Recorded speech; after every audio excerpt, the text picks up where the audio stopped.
All right, we're live. So good evening, everyone. Welcome to the November 18th, 2021 Litchfield Budget Committee meeting. The time is now 6:30, starting a few minutes early, 30 minutes early tonight because it's a review session to give us some extra time to get through any questions the committee has. It is now 6:30. We're going to call the meeting to order and start with the Pledge of Allegiance, please.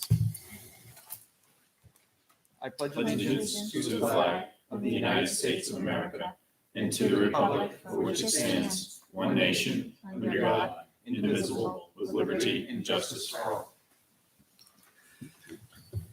All right, before we get into our next agenda, we do have one remote participant tonight, and as with past meetings, the committee needs to agree to allow remote participation as well as voting. So moved. We have a motion by Mr. Sun. Is there a second? Second by Mr. Leary. Discussion. All right, I'll do a roll call vote. We're just going to go in order tonight. It's easier. All right, we'll start with Mr. Sun. Yes. Ms. Harrison? Yes. Mr. Leary? Yes. I am a yes. Mr. Taylor? Yes. Yes. Mr. Barca? Yes. Yes. That passes 6-0-0. There are, because of the early start, there are two members I am anticipating joining tonight. Both Ms. Douglas, who's going to be joining us a little late, as well as Ms. Stevens. I do intend for her to join too. Okay, excellent. Mr. Hayes, if you could just state the reason why you're remote this evening. Yes, because concerns about COVID-19, I have not been vaccinated. Thank you, sir. And anyone with you tonight? No. All right, appreciate that.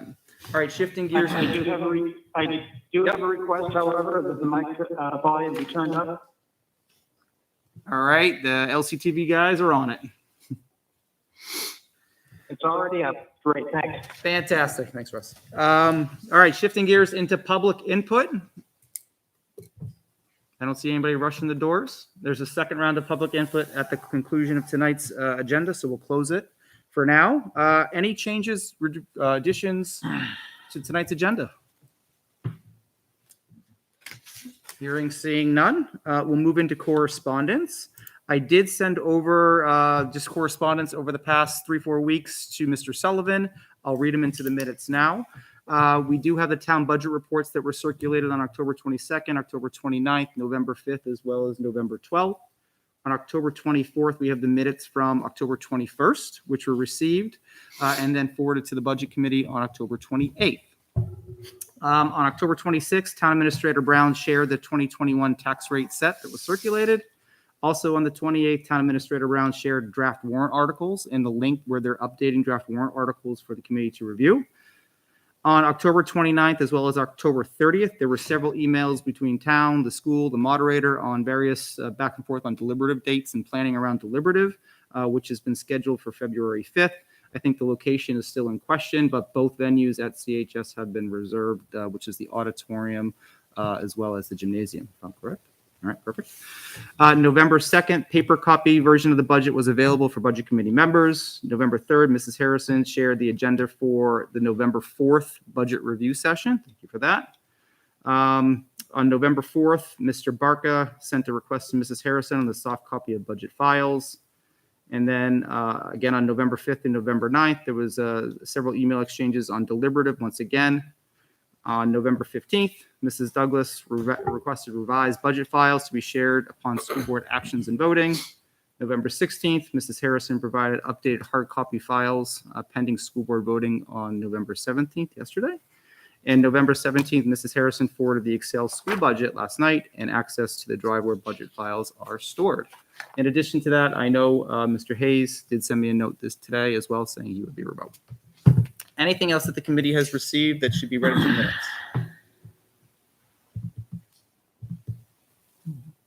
All right, we're good with correspondence. Next up, we have our minutes from October 21st. Has everyone had a chance to review? Any motions, edits? I'll move to approve the minutes from October 21st. We have a motion by Mrs. Harrison. Is there a second? Second. Second by Mr. Sun. Discussion? Roll call vote. Mr. Sun? Yes. Yes. Ms. Harrison? Yes. Yes. Mr. Leary? Yes. I am a yes. Mr. Taylor? Yes. Mr. Barca? Yes. Mr. Hayes? Yes. All right. Our minutes are approved 7-0-0. Excellent. So now The task at hand tonight is to do a school budget review. We're not voting this evening, right? Our intention is to review and understand and ask some questions that perhaps the committee has not asked as of yet during the review sessions.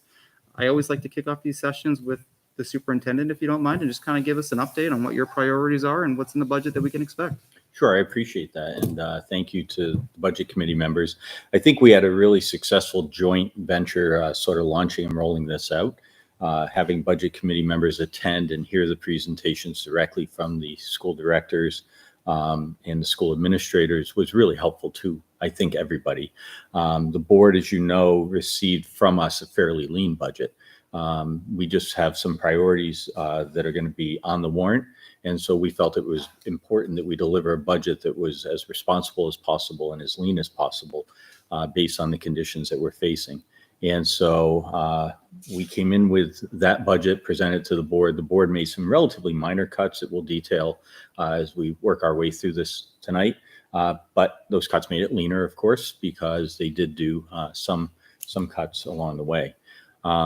So really, our priorities here are focused on facility planning. You've heard us talk before about our needs, and we have two buildings, our two older buildings that are really facing the most drastic need. We started to get after our middle school project last year. That really is an energy project designed to button up the envelope of the middle school. So we replaced the windows that were coming up on 35 years old, have replaced the roof on the building to ensure that it is snug and tight. And so that really addresses the envelope needs of the building going forward. And now phase 2 of the project is to look at the HVAC systems that are outdated and not working correctly at the school.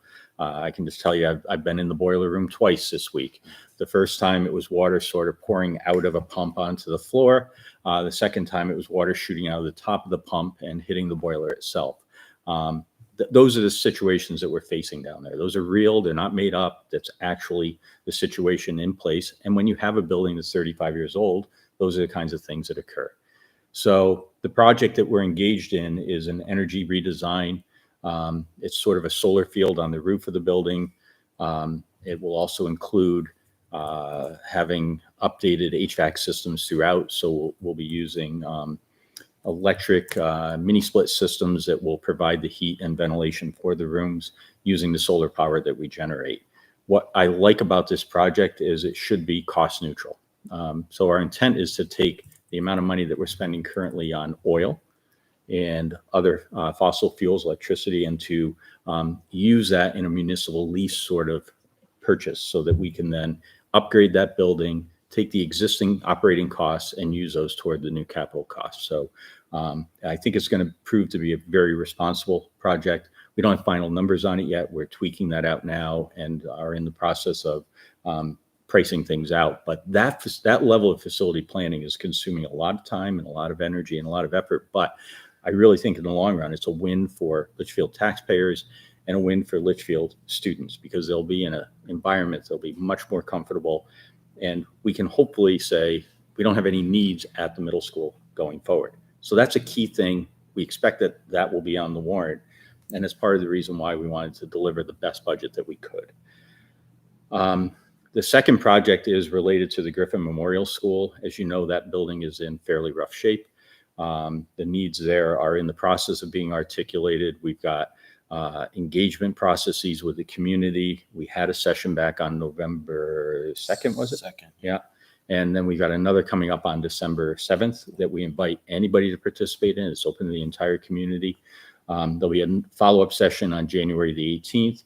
All of those are designed to let the public know what we're planning and to seek feedback on that. They're intended to be engagement sessions. So the first session is available on the YouTube channels. If you haven't seen it, I'd encourage you to take a look at it. But that building, you know, we've engaged with a new architect. He's done a needs assessment. He's a little bit overwhelmed, I think, by just what the needs are in the building.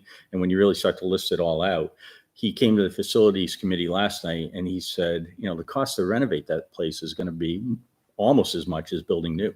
And so based on that, The board will have to make some decisions about what to bring forward on the warrant and when to bring it forward on the warrant. So, but time is of the essence on that building too. It's, the 30s building is not utilized as storage at this point.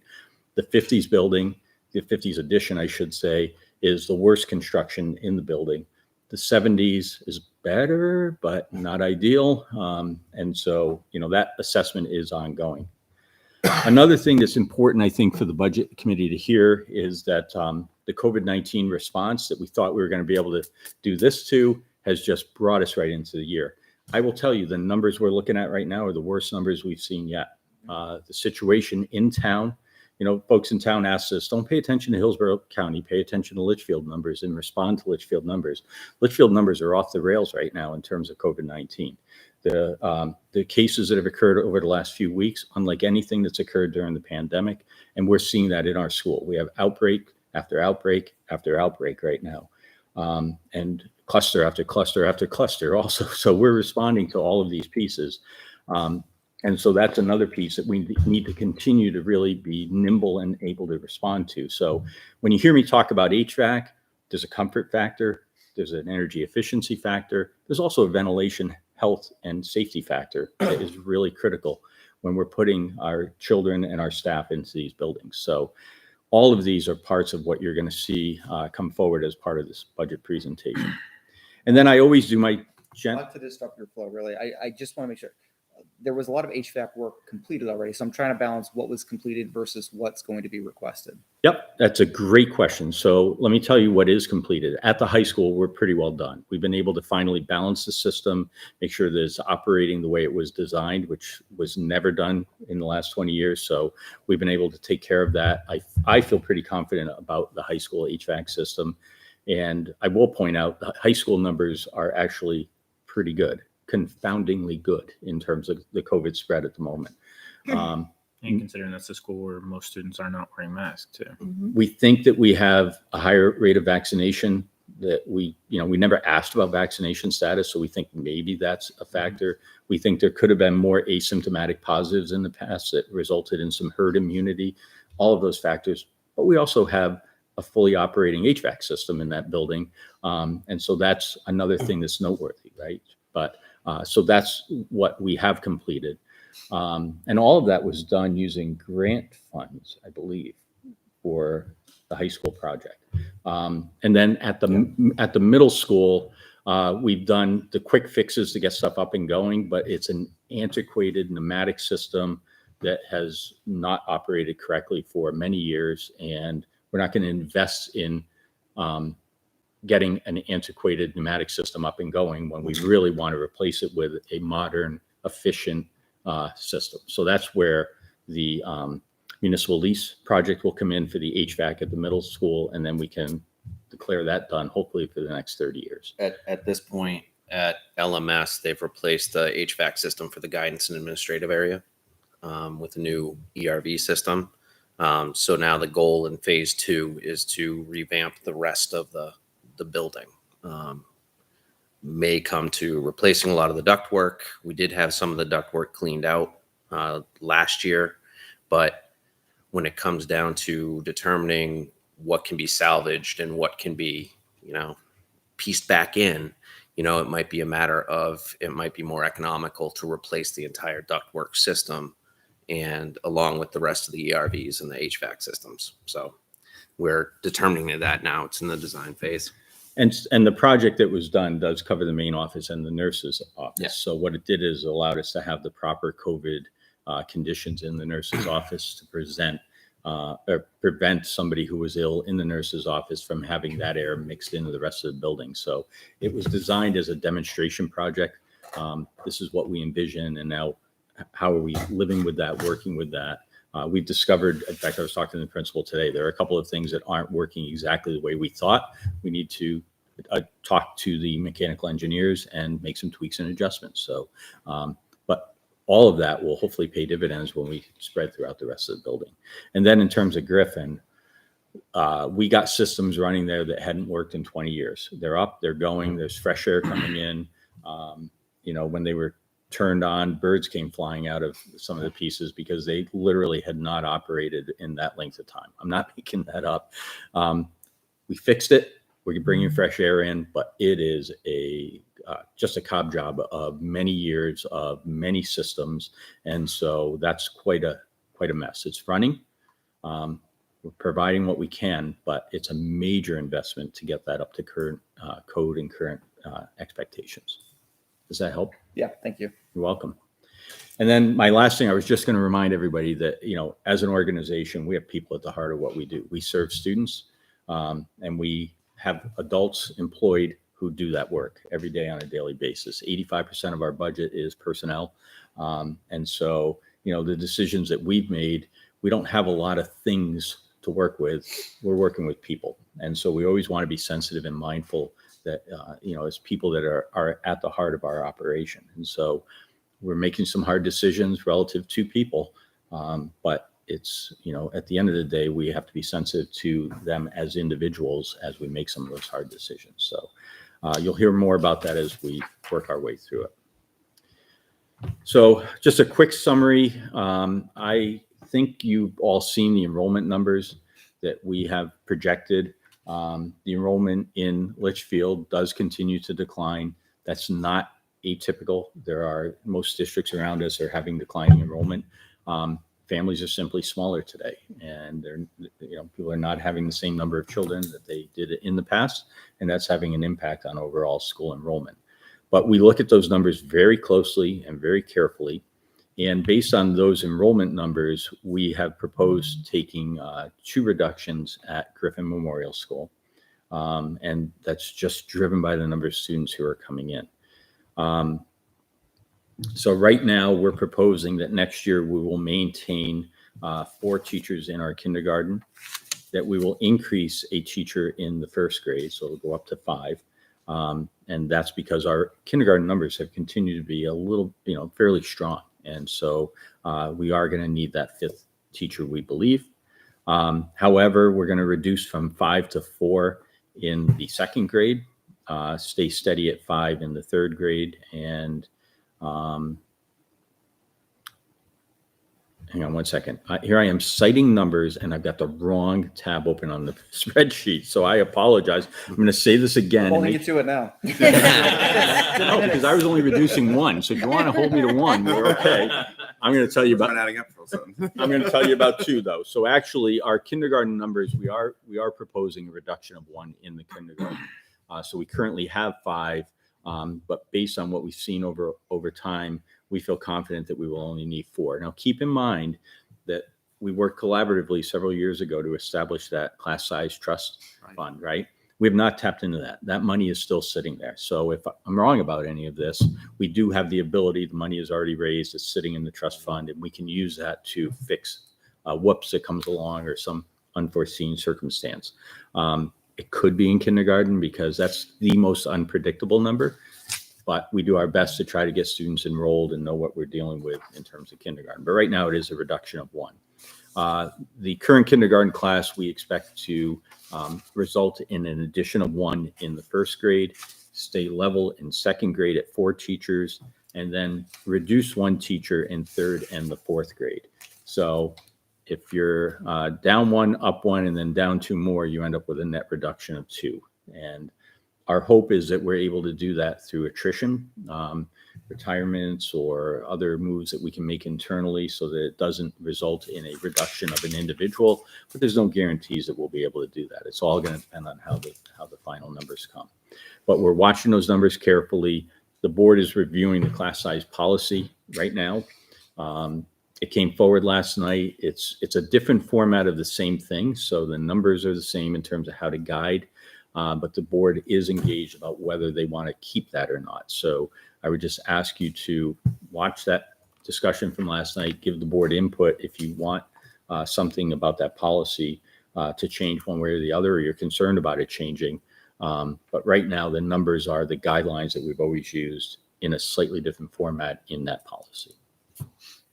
The other thing you'll learn is that as the enrollment has trickled up to the middle school, we're very closely watching 5th grade because it is a large 4th grade class currently.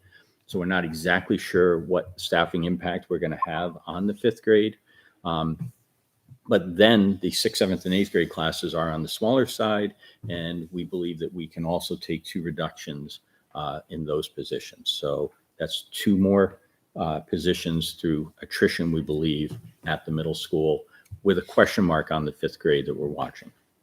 And then at the high school, we've also built a reduction of 2 positions into the budget because the enrollment is continuing to decline at Campbell.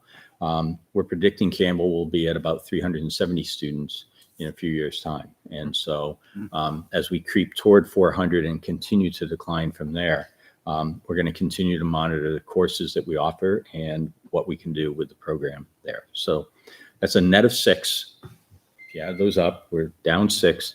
And then you will find that the board has actually added 2 special ed positions back into the budget. And that's really driven by student IEP needs.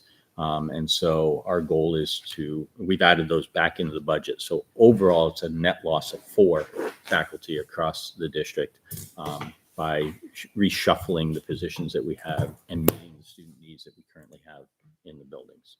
Dr. Chitty, if I could just have you touch on that point just a little bit more, for those that may not have seen the discussion that you and Devin gave to the board. Can you discuss in terms of that investment as far as those 2 special ed programs and how that then at that point is an initial investment that can pay off dividends as or if that program needs to exceed, more than 1 student?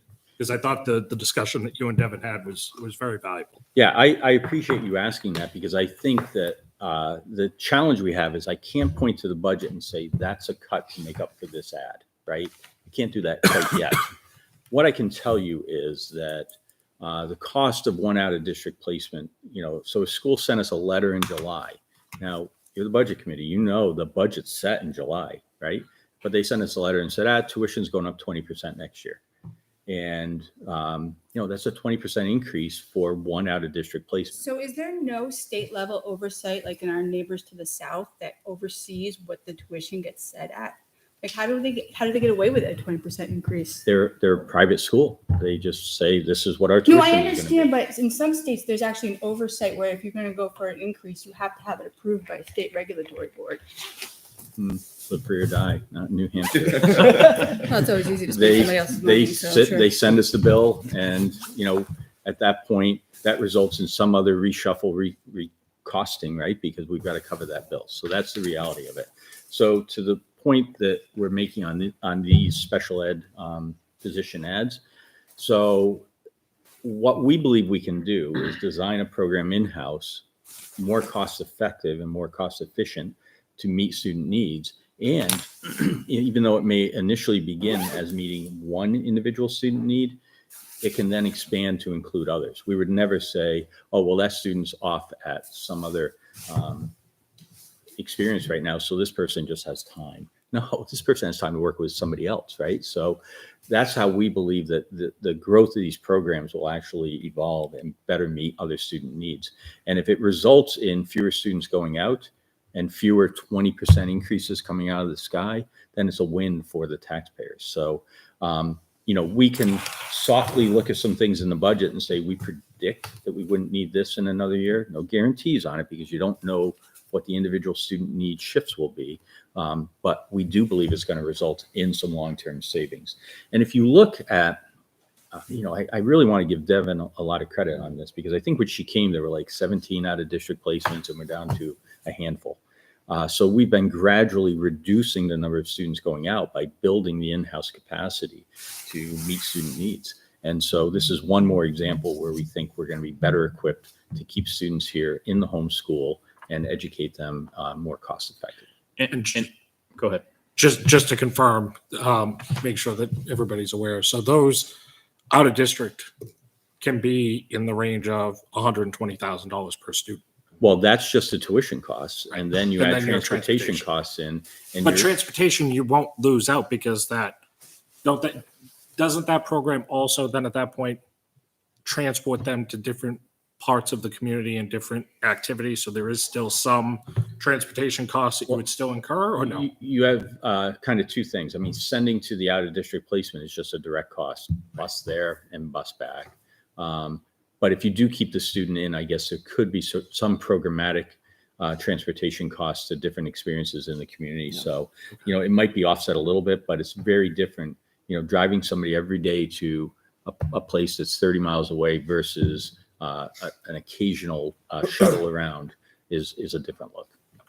So there will be that. So you're looking at north of 150,000 when you add up the reliable daily transportation costs to the tuition. And it's dependent on the vendor that you use for the transportation as well, because first student, though we're under contract with them, they get right of first refusal, but in a lot of cases for the special ed runs, they're not able to do any of the specialized runs for us because of the driver shortage. So you're reaching out to different vendors such as Durham, Goffstown Truck.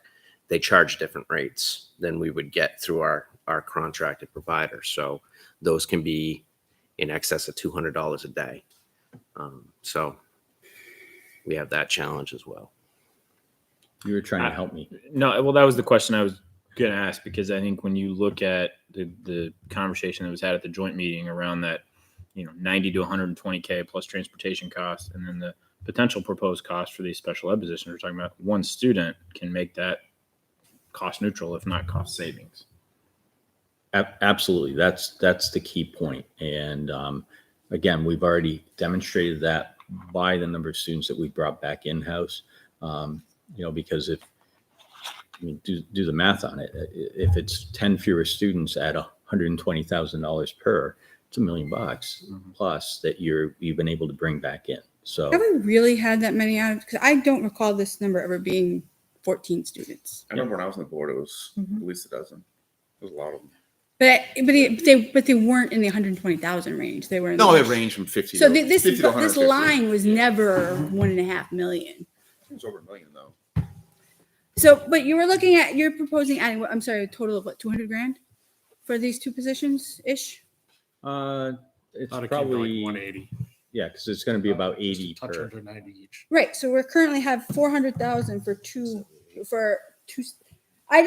I would need to be a little more convinced of how possibility, because the reality is I'm not seeing where you're going to see enough savings to make that cost neutral in the future. Well, again, not a guarantee on the cost neutral piece. Mhm. Our obligation is to meet the educational needs of the student. Right. And if that's best met through an out-of-district placement because we don't have the in-house program, then we're just writing the check. So my concern is we end up with an in-house and we still end up with a lot of out-of-district, and now we've increased our expenses significantly with the promise to the taxpayers that it's in an effort to constrain costs. So, I mean, we see here on two line items, it's 400 grand.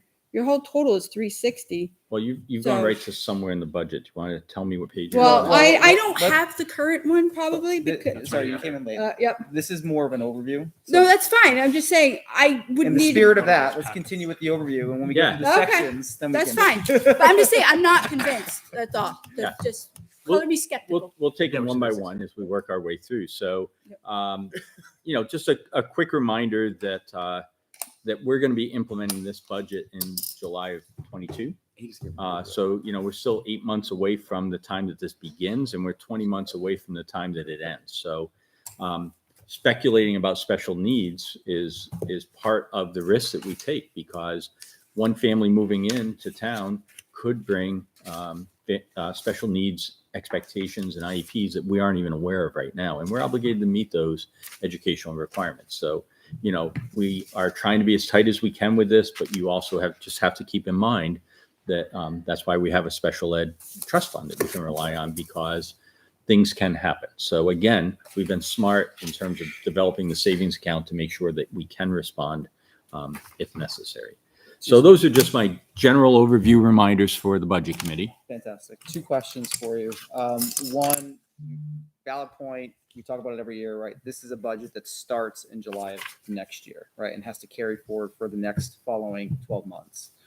How are you thinking about the growth or the expected or anticipated growth in the town with these developments, not necessarily the two that are recent on Firefly and off the page, but the new one that's being planned, where Dark Hall Farms is, if I'm pronouncing that correctly, and what that might have as an impact to the district in terms of new students. So we're relying on the demographic study that we had completed about a year ago. And they use, actually, I think there were 5 different models that they had in there. And we just rely on those numbers to sort of take a look at what's happening. They continue to insist not to be nervous about developments. And it's hard to see, right? What used to be a field where a stand of trees gets cut down and houses pop up. But the current situation is small families are moving in. And there's really kind of a stable situation. I will just tell you that last October, we predicted on October 1st that we were going to have 1238 as our student population. We were at 1235. We were off by 3. 3 across 13 grades is not anything to worry about, right? So there were some fluctuations among those grades. We didn't get them all right. But overall, we feel that we have a pretty good handle on it. So I think we just continue to remind people that we monitor that, we pay attention to it, but there's an in-out piece. I will also tell you, if you go back and look in, Zillow or whatever, there were like 75 homes that turned last June. June was a busy month in Litchfield. People were moving out of Litchfield at the end of the school year, and families were moving in.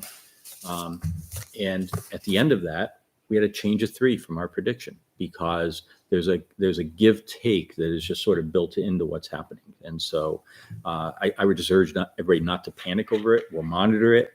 If all of a sudden we see something, we're going to respond to that. But it has not proved to be the case. And, the board, Tina can vouch for this, but we all looked at these numbers. We're like, this can't be. They're building a house over there and they're doing this and there's this plan. And he said, calm down. We have algorithms. We trust these numbers. We got you predicted through 2030, and we have those numbers.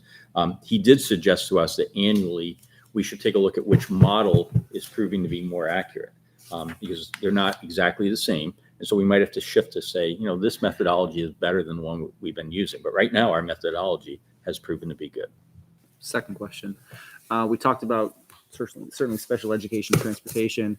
As mentioned, right, there's a decrease in students, as noted at the beginning of tonight's meeting. How are we thinking about regular transportation?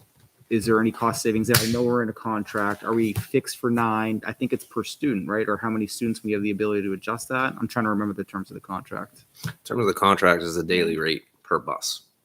And based on how the town is laid out and how the routes are done, it's 9 buses solid.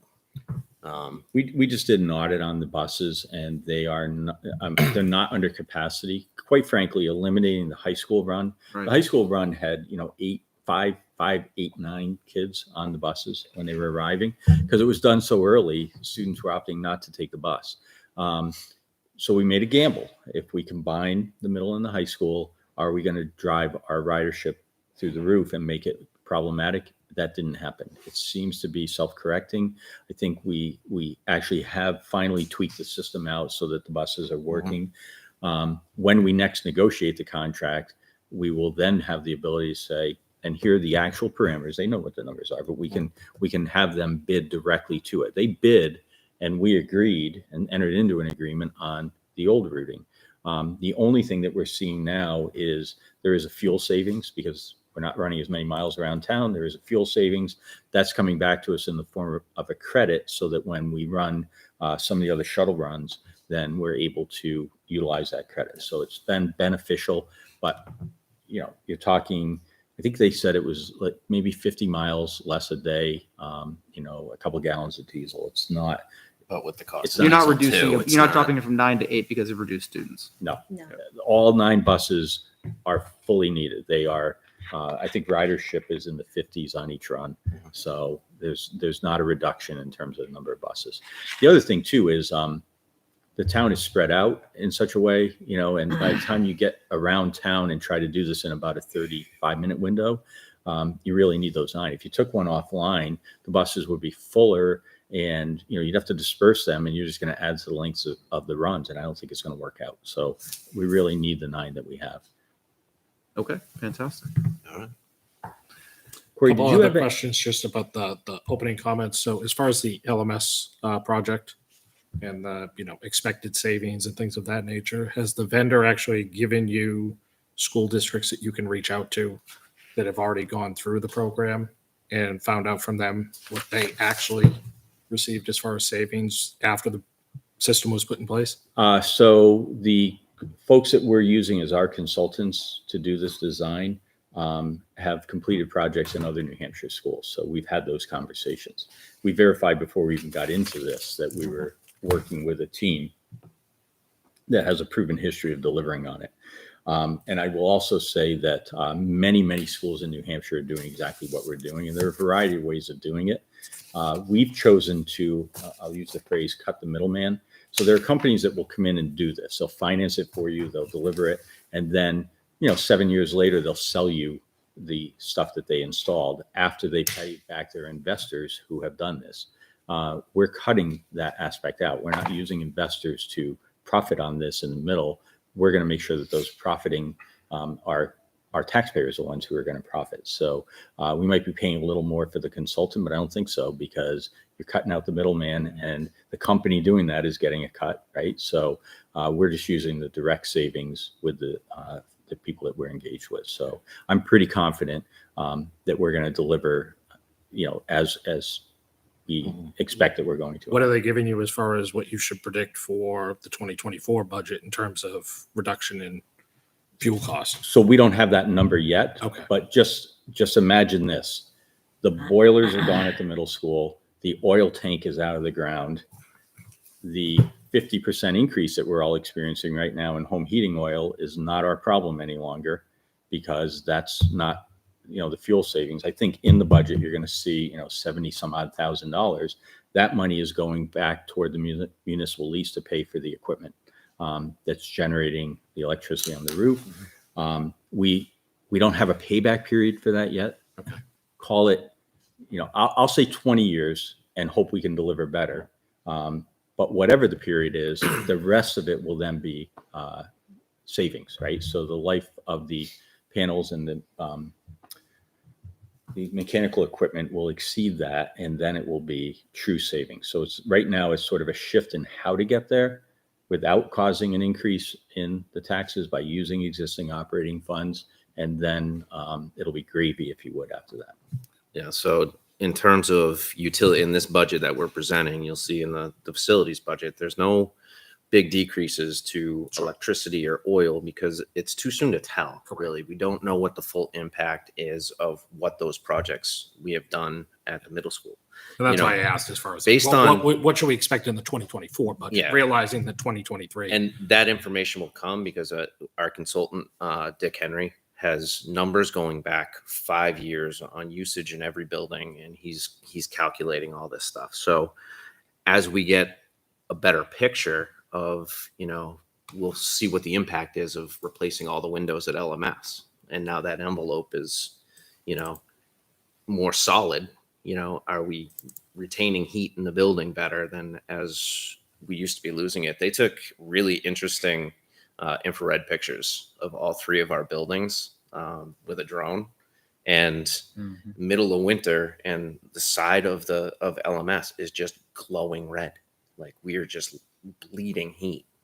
So all that money that was wasted. So hopefully we're going to see a big impact in that and some savings. We found, these are the original building windows, right? And they were taking them out, and they had skipped like some of the insulation steps. It's just amazing when you see it come out. But I can guarantee you that they were done correctly. We had folks on site making sure that these were installed to spec. These are triple glazed windows as opposed to the windows that were in there, which were double glazed. And in most cases, the air space in between, the insulation value had been breached. That's why they were all foggy. Seal shut. And so, so they were single pane windows leaking like a sieve. And now we have replaced that. So that's going to result in savings that we haven't even identified yet, because we just got into the heating season. So they did a lot to come on this. They did pre-project blower door tests, and then put in test windows and then blower door tests just to get the impact on that one room, so that they knew, if there was something wrong on the initial installation, they could fix it and they could apply it throughout the building. So they did a really nice job in going through that project. And identify, I mean, the blower door identified when you take the drop ceiling down, it was never sealed along the wall roof piece, right? So the simple insertion of some foam in there is going to save significantly. And so again, these were all aspects that we discovered, and you know, the payback on all these things is relatively short order. When you seal a gap, he had a number. He's like, it was almost the equivalent of leaving the front doors open all winter. When you add up the amount of space that was gapped, he said it's just as if you just left the front doors of the school open the whole winter. So we've now shut the doors, and those things make a difference. I say that a few times to my kids: shut the door. You know, so You can say it as many times as you want. I know. All right. Anything else on the overview for the superintendent? Great overview. Thank you very much. Yes, you're welcome. And I just want to give Corey a chance to any other overview Well, comments. That you I'm hoping that as a next step here, you can present your business administrator report to us. I was Kind going of to the do big the picture of the report. I was going to budget. go based on the report I did last night to the Fine. school board. Yep. Because that has a lot of the information in it, but Is that on the drive or not? it should be in the drive. I think I dropped it in the summary folder. Okay. If not, I can put it up for you.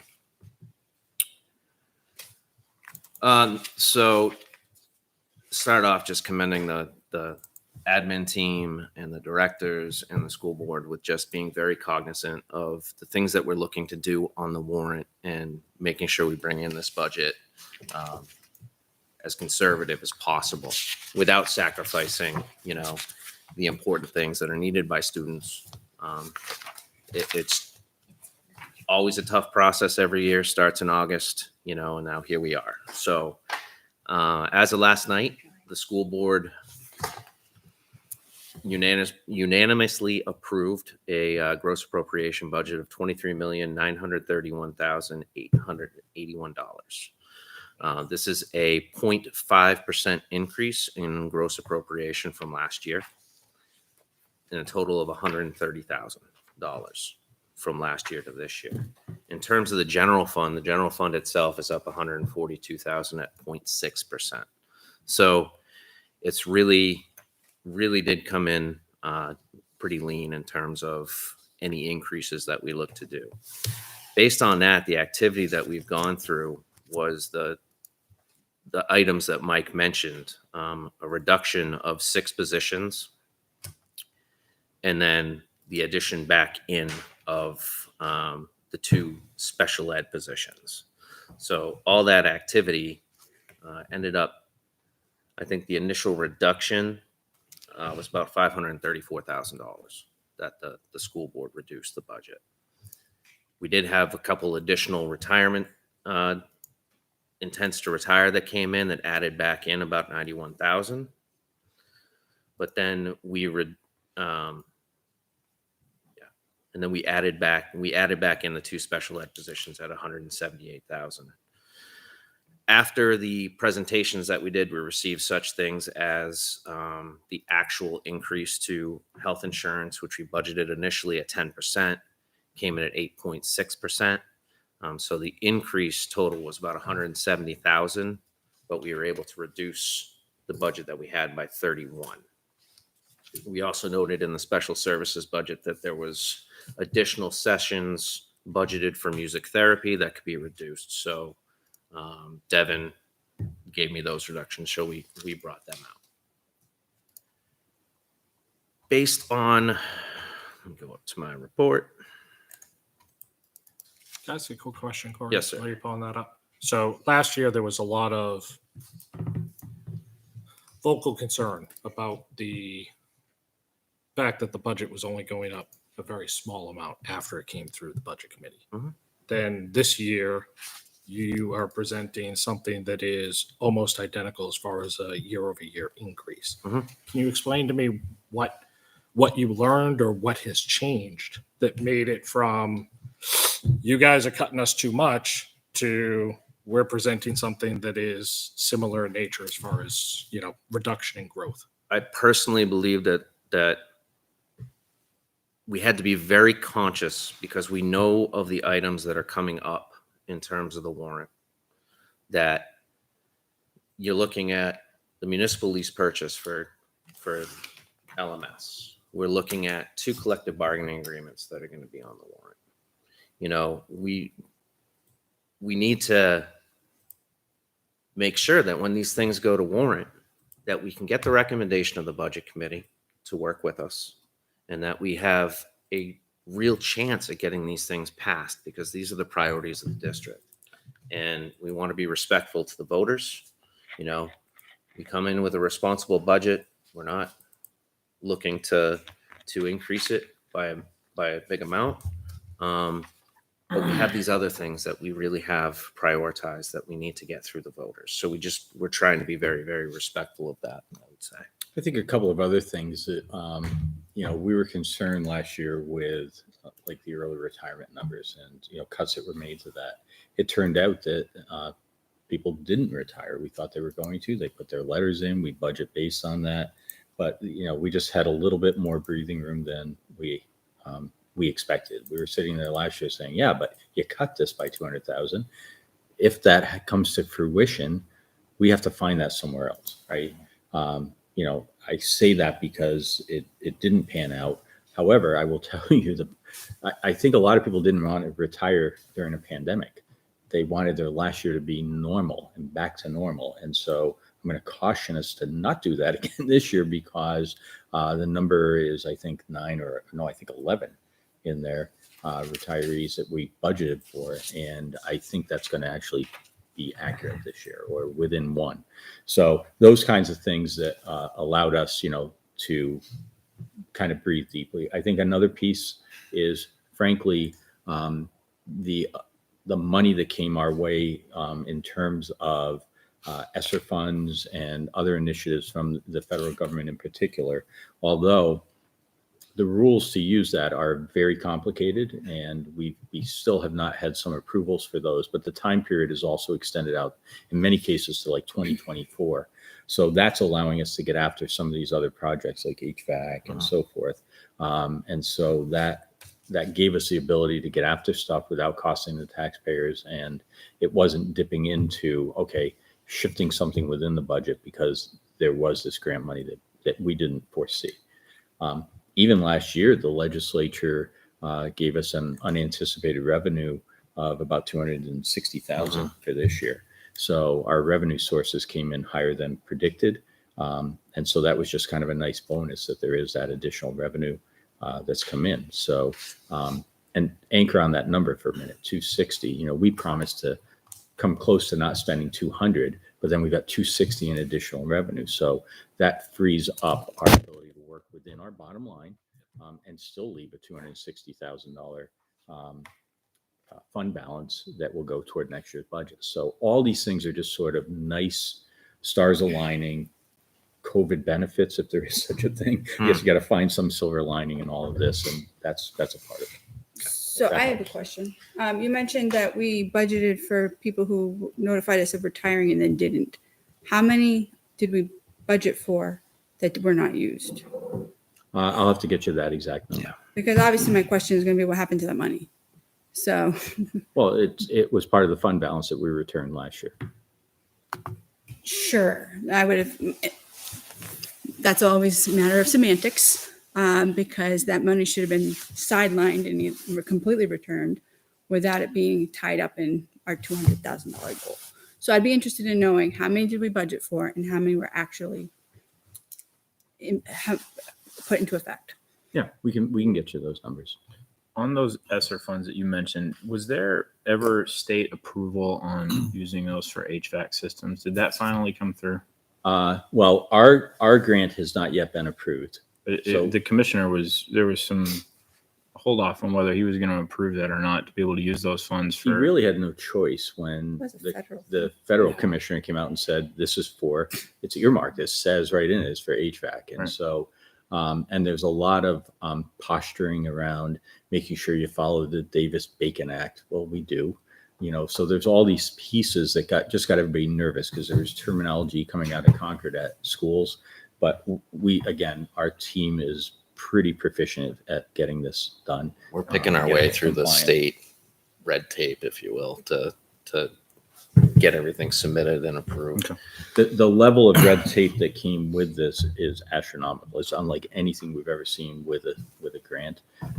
But we are picking our way through it, and we're meeting every hurdle they give us. So we'll be okay in the long run. It's extra work, but we'll be okay. Yeah, it will cover such things as windows. It will cover, if you're putting new HVAC equipment on the roof, it covers your roofing replacement, which is what we're in the middle of right now at LMS. So that would be $300,000 towards our roofing. And no snow blowers are going on the roof? Nope. No. Never again. They won't be able to. Hopefully. They will No, be I'm just thinking I don't of know the how fact they that would get one up there personally. Just thinking of a because the warranty door is that was this big. voided Oh, pretty yeah. early on. That if we're gonna have a new roof, I'd like to have that warranty in place for, I don't know, 30 years. So. Yeah. We're It's funny you say that. We actually we paid for the slightly thicker membrane with the 30-year warranty because with the solar panels up there, we want to make sure that it's not you can remove the panels and replace the roof under it. That's a pain in the neck. So we thought it was worth it. The extra cost was minuscule, and it was covered by the grant. So As long as we don't violate it. So. yeah, exactly. Just want to be very clear. I think people learned a lesson on that. So going back to the federal funds for a second, are you planning on trying to utilize any of those for GMS? Just, again, whether there's a new GMS or there isn't a new GMS, there's going to be a period of time before that's actually built. And is there anything earmarked as far as those funds going to trying to at least do something at GMS to improve it while there's still kids there? The focus is really on things that would be a long-term investment. Okay. And we don't look at GMS and doing those types of things as a long-term investment at this point. So just making sure that it's comfortable and things are working correctly. Yeah. We're just looking to maintain down there right now. But I will say the new, not to get into politics, but the new infrastructure bill, as well as a potential second one, does have funds earmarked for school renovations. And I know part of the holdup has been, or part of the questions from school facilities has been around, the funds that would come from the state level based on kind of where GMS is tiered in priority. And it's not as high up on the list as we would want it to be to get some of those state funds. But I think there could be a potential promise of federal funds down the road too with these infrastructure bills. Which we will be keeping an eye out for. We have a lot of, we have consultants that keep a very, very close eye on grant opportunities. And I'll speak to one right now. We carried over $20,000 from the FY21 budget to do external lighting upgrades with the, just seeing what can we get done, so they came in to an audit at the high school. The external lighting is going to be replaced. It's about a $22,000 project. Eversource is going to cover 85% of that. We're going to spend $3,000 out of the district's pocket to replace all of the external lighting at CHS, and now we can focus down at LMS and GMS to do slight lighting upgrades. Because I know down at GMS the external lighting, especially at night. Isn't there this that time of pole year. that doesn't even light up? Does it light up at all? It's It will. it will. By the time we're done with the My project. kids have been in the district for quite a while. I don't think I've ever seen that pole work. And the thing is, when you take out all the sodium halides and replace them with LED lighting, the payback on the project from an energy savings will be 4 months. Yep. So we're, again, these will result in some real long-term savings. Are we paying a higher rate? Is that how Eversource is funding it? Or because some of those you had to agree to pay a higher rate for so many years for your electric. It's a grant. We use independent suppliers. We don't use Eversource for energy supply. Allow me just to interrupt. Mr. Hayes, did you have a question?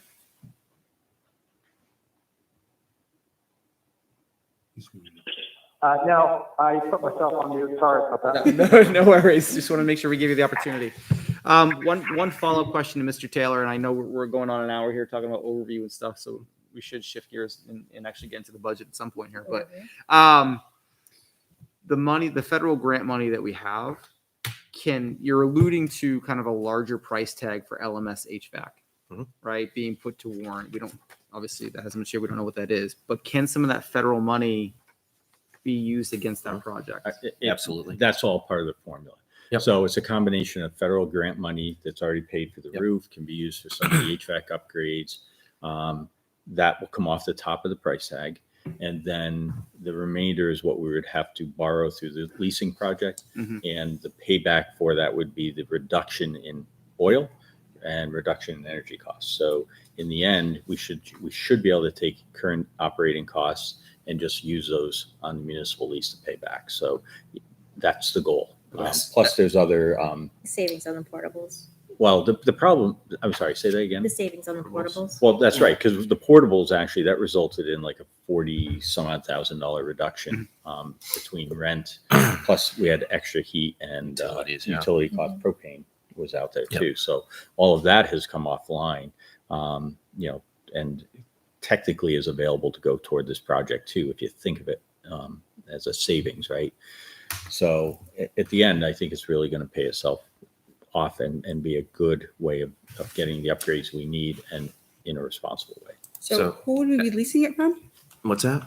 A lease purchase? Yeah, so there are companies, I mean, you borrow money from the bank and you pay back the bank. So it's just a municipal lease where you say, it's not unlike leasing a car, you pay back over time for that cost. And in this case, the collateral is the equipment itself. So I guess technically if the school district ever defaulted on it, they come and take the panels away. No, they just cut your controls. But But the problem is you have no heat or electricity then because you've relied on that system. So, you're not going to default on systems that you need to run. So is that at a higher rate than a bond? No, it's cheaper than a bond. It's cheap money right now. You're looking at under 2% roughly. So it really is short money. We did look in the past at working with Siemens on a performance contract. Now, the thing with the performance contract is then, you get your equipment, you're paying them back, but you're tied to them as your maintenance and service provider. Going through the MLP and working with our own independent vendors, we can determine who does the service on this equipment. We can work with trusted vendors. My previous experience with performance contracts with Honeywell, you get 15 years into that contract, it's not paid off yet, and their service has gone, you're no longer a priority. So we're not going to deal with that. This will go through municipal lease purchase, and we'll identify the vendors that are going to do our service. Mm-hmm. So that'll be a good thing. There's another piece that I was going to say off of something, but it will come back to me. So in terms of the grant funding, ESSER 3, our allocation from ESSER 3 is, let's say, it's about $750,000. You have to set aside 20% of that for learning recovery or positions or something based on just in response to COVID. So that's about 150 out of that. Leaves us $600,000 to put directly towards this project in HVAC. So that's part of the, going through, I have to provide to the state DOE and the fire marshal's office. I have to provide them the designs so they can just look at them and say, yeah, your project's good. And then you can go forward and get the grant approved. And the grant ESSER 2 is good through September of 23. That's about 330,000. And then ESSER 3 is good through September of 24. So we've got time to get these things approved. Okay. And other questions? So it has to be spent through 2024, and we're still going to be having to set aside money for COVID recovery. Shouldn't we have been? That's just that's the period of availability. Mm-hmm. So we don't have to use it. You'd spend it right sooner. now. No, I'm just thinking if we're still doing recovery in 2024, I think we have different problems. No, we're working on that section of the grant currently, and then because projects take time, so you need time to get that reimbursement. Wait for it to get here from wherever it's being fabricated on some ship for months. Yeah. Yep. I think just in terms of the learning recovery, though, I think you're looking at probably a decade of learning gaps. That's just the reality of what occurred. I think it's going to be a little lower in Litchfield because we had in-person learning last year. So I think our delivery was different than other districts, but there were schools that were out all last year. So in a general sense, the impact of that is going to be more long lasting. It's not a quick recovery at all. And so, 2024 seems a ways off, but I think it may not be. But I will tell you, I met with a social worker that we intend to bring in just to deal with some of the social emotional components that we're seeing in the schools now. And we met and interviewed yesterday, and I think she's going to be a wonderful addition, and this grant will help to cover that cost. So some of the student behavioral needs, there were students who were home all last year. They weren't in a classroom environment. And so now they're back in a classroom environment, and they forgot what that looked like. And so we have an obligation to reorient and to get them settled back in. I could give you my opinion on some of that, what you just said, but this is apparently the wrong meeting for that. So Definitely. go ahead. All right, so we have some budgets to review tonight. Yeah, can I just a couple last things? Okay. Not to extend it too long, but I did want to share where Mike has mentioned we have seen additional revenue from the state. We did get the numbers for adequacy for FY23. That state revenue is up by $430,000, which is driving the change in the formula because our enrollment's down. I believe it is. Like there's changes in the formula that are taking place. Do we expect So- that to be sustained, or do we expect that, that the Never number know. could Never know revert with the back? state what they're going to do. But the fact that we're seeing an additional $430,000, I'll take it. No, I appreciate that, but my concern is if we build a budget around the expectation that that number is going to be permanent, where it's perhaps going to be phased out, then we're going to be 400 grand in the hole in a couple of years. Well, it's year 2 of a biennium. So, Yeah. I mean, So we'll know soon. exactly. So based on that, I did do initial calculations of tax rate impact on the Yep. budget where it stands right now. Yep. I did get the projected valuation from Troy the other day for 2022. We're looking at 19 cents per thousand, where the budget is right now. I also we have a draft default at this point, which is pending school board discussion and how we want to handle certain items. So right now our default is about $289,000 higher than where our budget is right now, a difference of 1.2%. And based on that, the Is tax default, rate is for default higher because you're carrying the head count? the the positions. We need to do a determination on how we want to handle the RIFs within the default. So based on that, the tax rate impact of the default is 42 cents per thousand. I also do want to mention, which I mentioned in the school board meeting last night, and this is good news in terms of food service. Food service for the first time in the past 3 years is actually in the black, which is very welcome. They're currently at $23,000 to the good, which is a 149% improvement over last year at this time. This is a lot because of the enhanced federal reimbursement we're getting from that, and because meals are being served at no cost to families, our numbers are showing When does that program improvement. expire? The end of this year? End or of this year if they December or don't extend it June? again. No, it's June. June. So this budget expects that those numbers will continue based on, We're hoping that the fact that what Lauren's serving through the program and the kids participating, that when we get back to normal, kids will be like, I want to continue with the program. So we're hoping that this is helping us build towards that. So I just wanted to share that news with the budget committee. So that's all I got, unless anyone has questions. Okay, so for those in the folder that was shared with the committee, there's a folder for school board recommended budgets, of which I see 14 individual sections. Yep. Is that how you'd like to go through them tonight? Just 1 That to would 14? That would be fine. They are in the order in which they were presented to the school board. Does that work for those with the hard copies? sure. Mine are tabbed 1 through 14, so I'm good. Perfect. So number 1 is Campbell High School.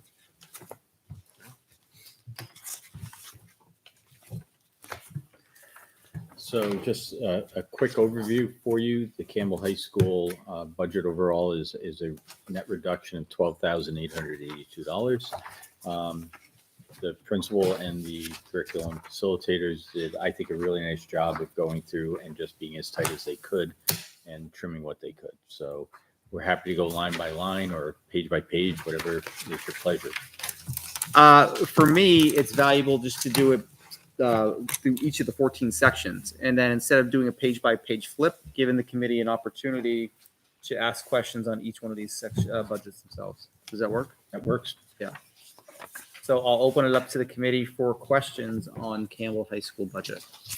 In fairness, I have not had an opportunity to review the budgets. The Excel file, the soft copy, which is what I've historically used to do. A lot of the information was shared last night. So I'll take a look at that. Yeah, I think at this point, just have them go through it. I know I haven't reviewed it because I haven't had a chance to. I just got my hard copies. Okay. All right, so we'll move forward then. Real quick, Go, was there please. any decision made on the musical instrument PPE? So I've actually flagged the PPE line in all three budgets because Board Member Burke had sort of questioned why it was higher at the high school than the others. I think part of it is the band is larger at the high school than it is at the others. So, you're not necessarily comparing, the needs of a student on a recorder at Griffin is different than when you have more instruments and different types of instruments. So I think, at least I was just surprised, or I guess I agreed with Mr. Mitchell that I don't think that it'll be needed next year. And I wanted to see if the school board had discussed. the school that board part did of it. not take a further reduction in those lines. We had the discussion, but ultimately they were retained as they were. The music teachers are continuing to follow the guidance they have, which is the same as what it's been in terms of containing the aerosols from playing. And so they kind of left it as is. I'd love to think that we didn't need to do that down the road, but So are again, no guarantee. we're providing the PPE? Mhm. Okay, 'cause- It's specialized for musical instruments. oh, I understand. I had to provide my own for my own sons at his school.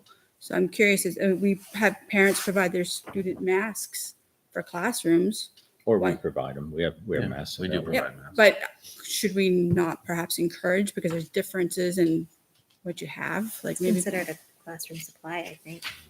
yes, so are notebooks and other things that our parents provide.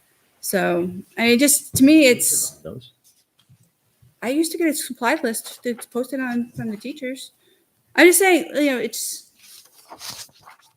an over reliance on taxpayer providing everything. I had to buy the bell cover for my kid's saxophone. I had to make I actually made the mask for my kid's saxophone. I mean, they're not that difficult. It's just, I'd be interested to know, what are we providing? Is it one that gets thrown out every time? Are these disposable? Are they reused? Is there, They're reused one.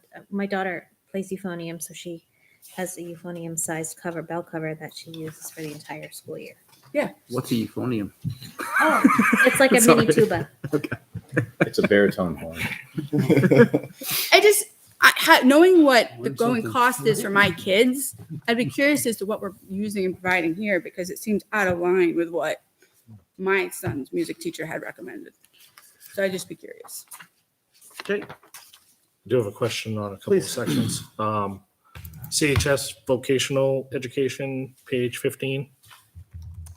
Is there any way I could get the morning and afternoon enrollments for both Pinkerton and Alburn? We can get those from guidance. Thank you. So I have a spreadsheet. I'm sorry, it's a Google Doc. I've shared it with everybody here. I see a few members have typed on it, which is great. Any questions that we don't know the answer to, I'm going to type them in. We actually have folks watching at home. They may answer it for us tonight. If not, we'll bring this back next week with the answer. So if you see me typing, I'm getting you an answer. All right. Then kind of a combination question in regards to the next section for co-curriculars and then rolling into the athletic side of things. With the reduction in students,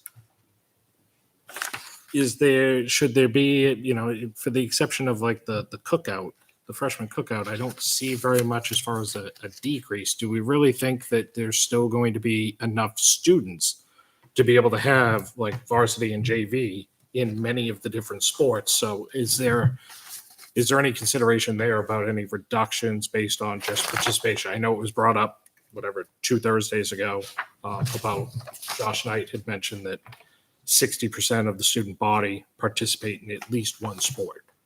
But obviously, if you're down below 400 at 60%, it's just going to be hard to get to those particular numbers. Has he used any projections at all to try to figure out where there could be reductions based on just lack of participation? So he actually is looking at very strong numbers when it comes to the athletics. So you're right. 60% of 400 is a smaller number than 60% of 450. However, when you spread that across all the variety of sports, I think he's anticipating we're going to continue to have the full teams. And we saw a large uptick in students coming out even last year. I think We have the largest golf team in the state. Seriously. I saw it. and I think, the amount of time that people spent in their basements away from other people when they were able to come back to school and had access to the co-curriculars, especially the outdoor co-curriculars, people had a higher level of confidence in being able to do that. Hence the larger golf team number, for example. So I think the predictions he's made relative to it is based on the reality is we have a high participation rate in town. So then basically the percentage of participation will go up. It's just the number of students will go down, but the percentage will go up. So end up Good. Yeah. But, if you keep in mind when you have multiple sports, you might have 2 fewer students per sport. That's not a reduction of a team. So that's. Yeah, it's a 3-season varsity. You're not going to see me. Athletics aren't necessarily one where I'm a huge.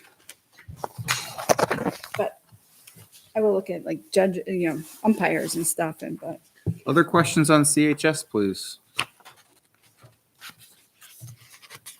not yet. See some flipping through still.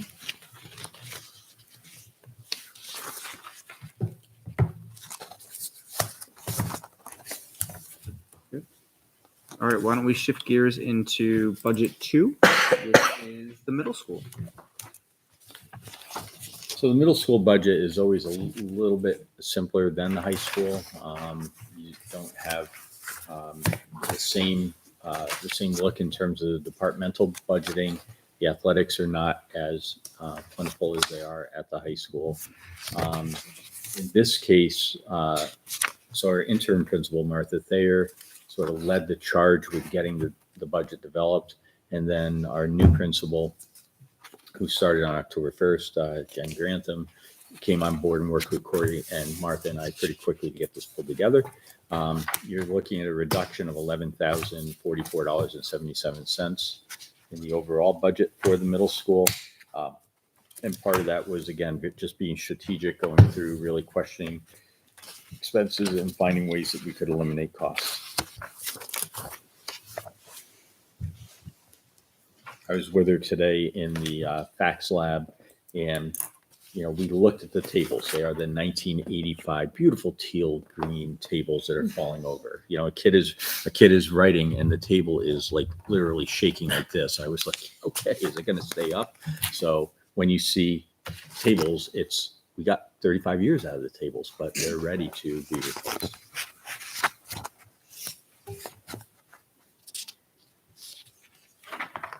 Shipping $600 What's that? for the tables. Page 2, there's the cost of tables. Well, and that's Corey driving out to California. That's to put you in the priority line. So Better you're bring not the waiting truck. 4 years. Didn't know you were doing that. No. No, that's fine. It's like business trip. Wait, is he expensing mileage? Because Yeah, all of a sudden Uh, that one went up, right? exactly. Questions on LMS, please. Hearing and seeing none. We'll go into budget 3. I have it. Yep. Does he have a question? Mr. Hayes?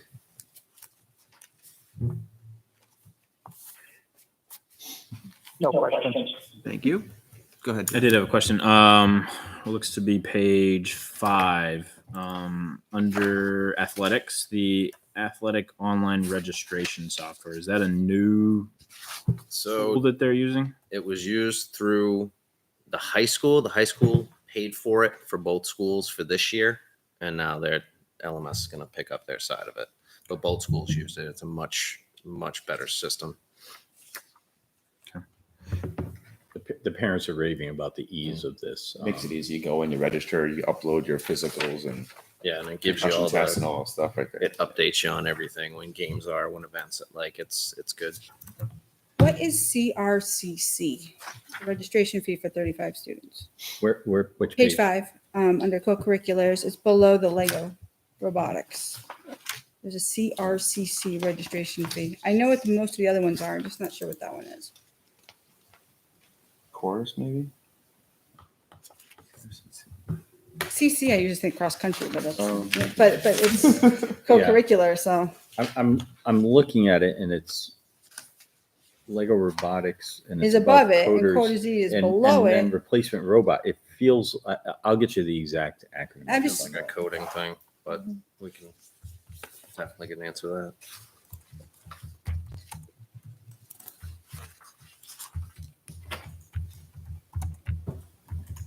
You good to shift gears into GMS? So noteworthy that Principal Mitchell is now in his second year, so he's had the opportunity to work through a budget, and he's actually delivering some pretty sizable reductions. So his budget is down $35,300. And if you look, he's sort of benefiting from some things like the laminator cost, for example, a large reduction in some of those things. So he's just picked up, okay, this is now taken care of. We don't need to carry this going forward. So that's what's adding up to that overall reduction for you.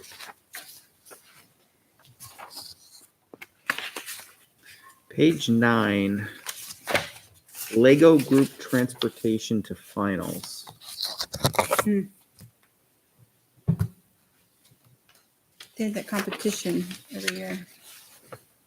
It costs $5,000. I don't know if it's $5,000. Okay, this is GMS, right? I don't think the budget- So actually, it's weird the way it's the sum total of everything in that column adds up to the $5,000. So it's entered in as I a bulk see. line. But you're talking about shuttles from LMS to GMS for math and literacy night, field trips. Yeah. The Okay. PTO is not helping with anymore, and then he lists out what all those field trips are. So instead of each, you'll notice each line carries a 0, and then it's the sum total at the bottom. So it's a $4,943 overall field trip line. And whereas over the past couple of years, there really haven't been any field trips. That has been level funded from last year because we just don't know.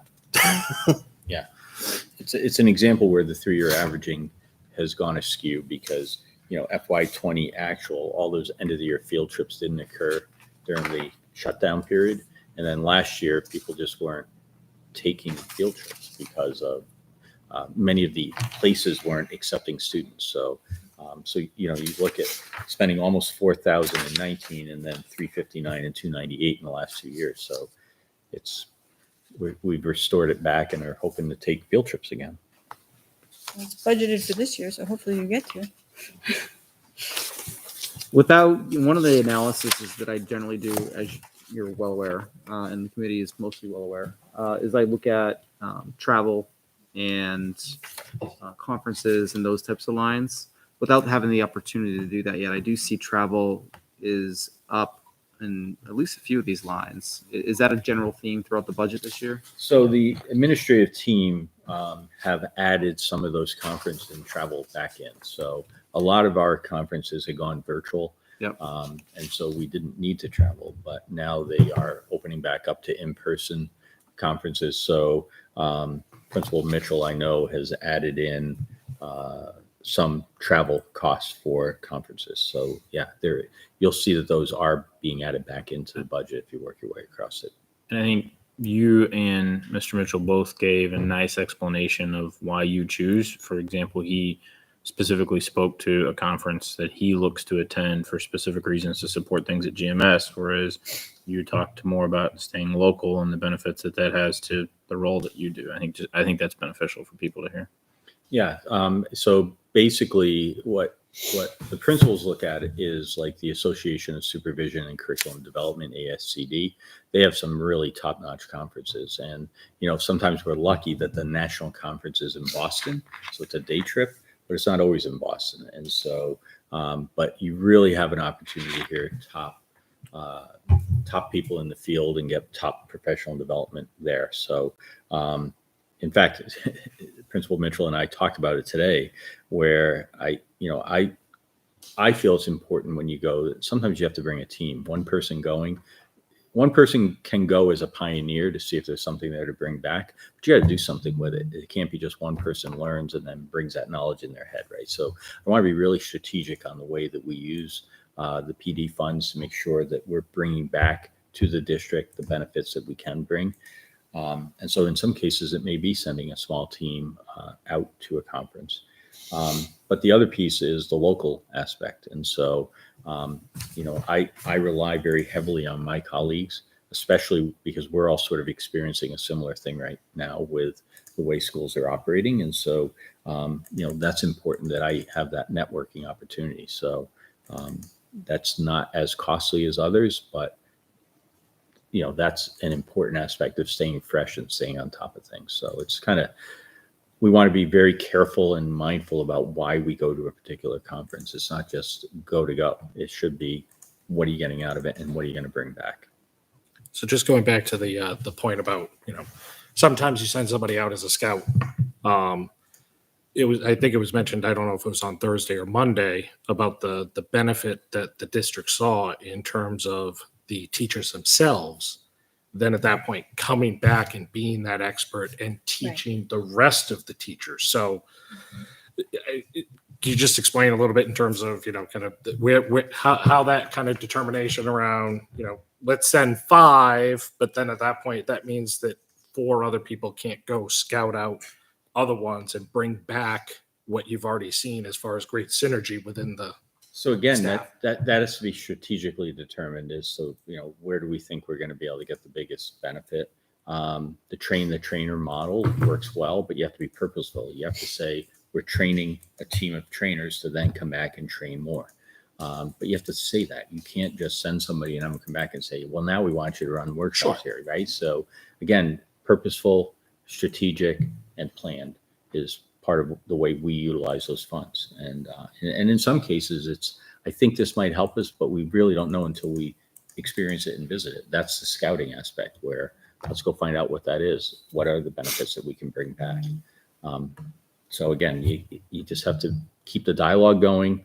Our director of curriculum instruction and assessment, Mary Woodman, does a really good job of kind of staying on top of that and making sure that those PD funds are used in that way.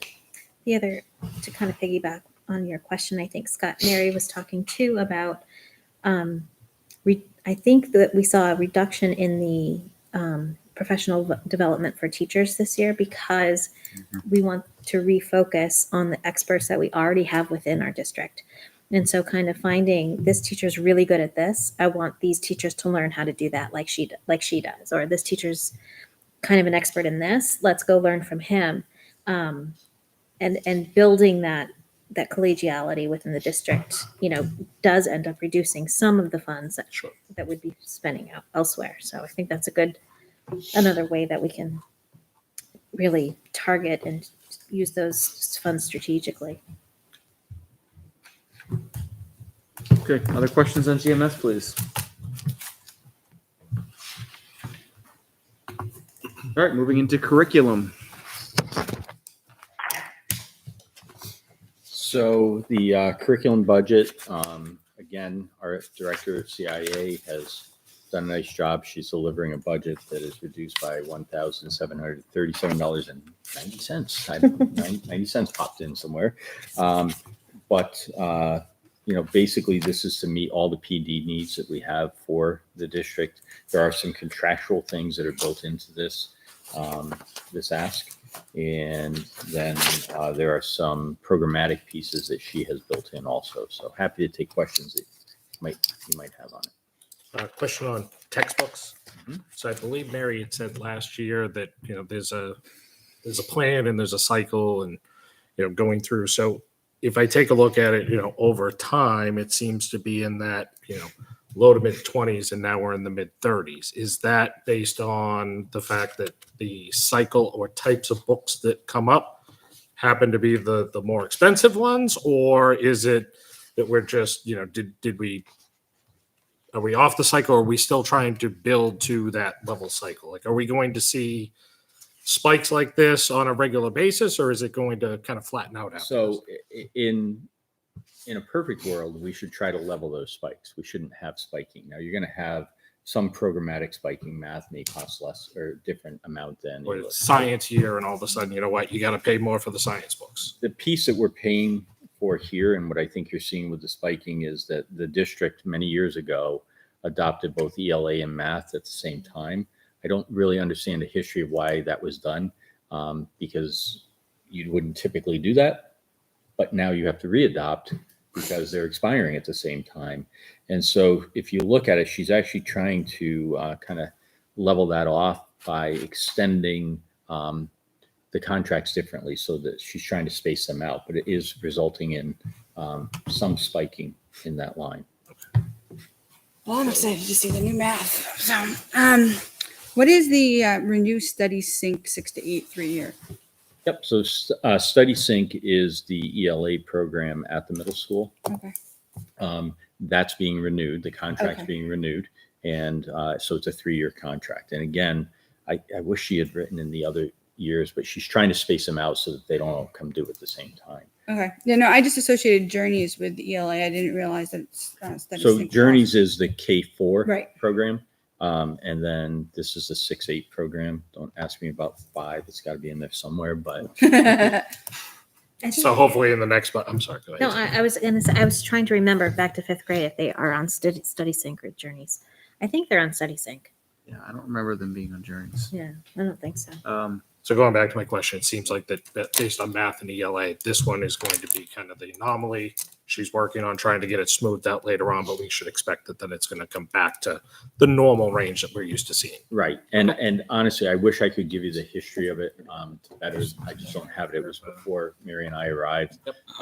Maybe some grant funds were used. So it wasn't a budget anomaly because it was smooth over some grant. And then now it becomes a budget anomaly. So I'm not really sure why, but she actually kind of She saw was the a train wreck. Bargain way back when. So, She saw it coming and she said, oh, this is, I don't know why, but we're going to have to deal with this. And, she dealt with it and still reduced the budget overall. Project Lead the Way. Mhm. We talk about that every year at LMS. I saw it certainly in the LMS budget. Fine. I'm also seeing it here under curriculum, but it says K through 12. Project Lead the Way is predominantly LMS, right? Or is it used throughout the school? Use it K to 12. I remember my kid coming home with like paper airplanes for like an Yeah, air. they use it at GMS too. Do they? Yeah, yeah. Okay. And at the high school, Yeah. there are advanced Certain courses there. classes. Yeah. But I do know, because this question came up, that this amount here is the district-wide licenses, whereas the school-based budgets are more of the consumables and things that are associated with them. Yep. All right. Makes sense.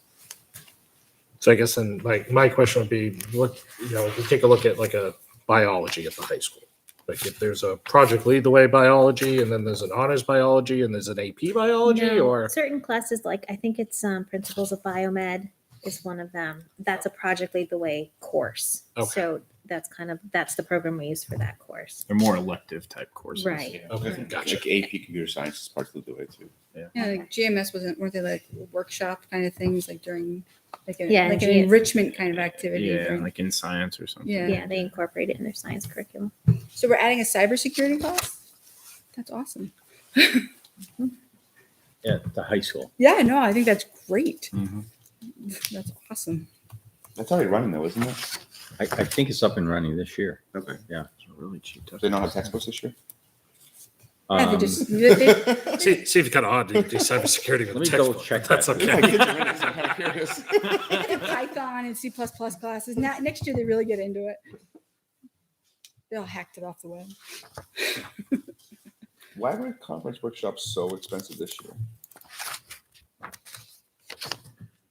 So which line are you looking at? 272. 272 is down.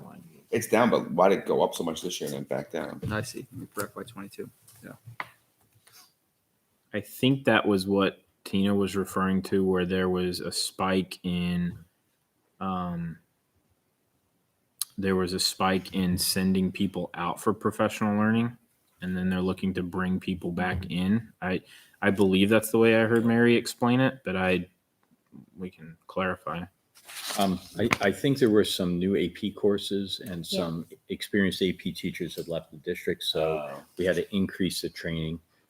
You really have to be trained to teach an AP course because you're teaching the test, and if you're not trained on how to do that, your kids are not going to do as well. So I think that was some of the spiking, Derek, because you'll notice that's only $1,200. That's one teacher going out for training, but I think it was A whole bunch last year. Last year. This current year. All right, final questions on curriculum. All right, next up is technology. So in the technology budget, we've rolled out one-to-one Chromebooks from first grade on. We've developed now a good replacement cycle. We have a handle on the types of damages that do occur. There is an insurance program that covers those repairs. That actually has stayed relatively healthy and has been able to replace Chromebooks that were damaged. Jason's done a nice job of tracking and inventorying. You read stories in the paper about other districts that haven't. We have.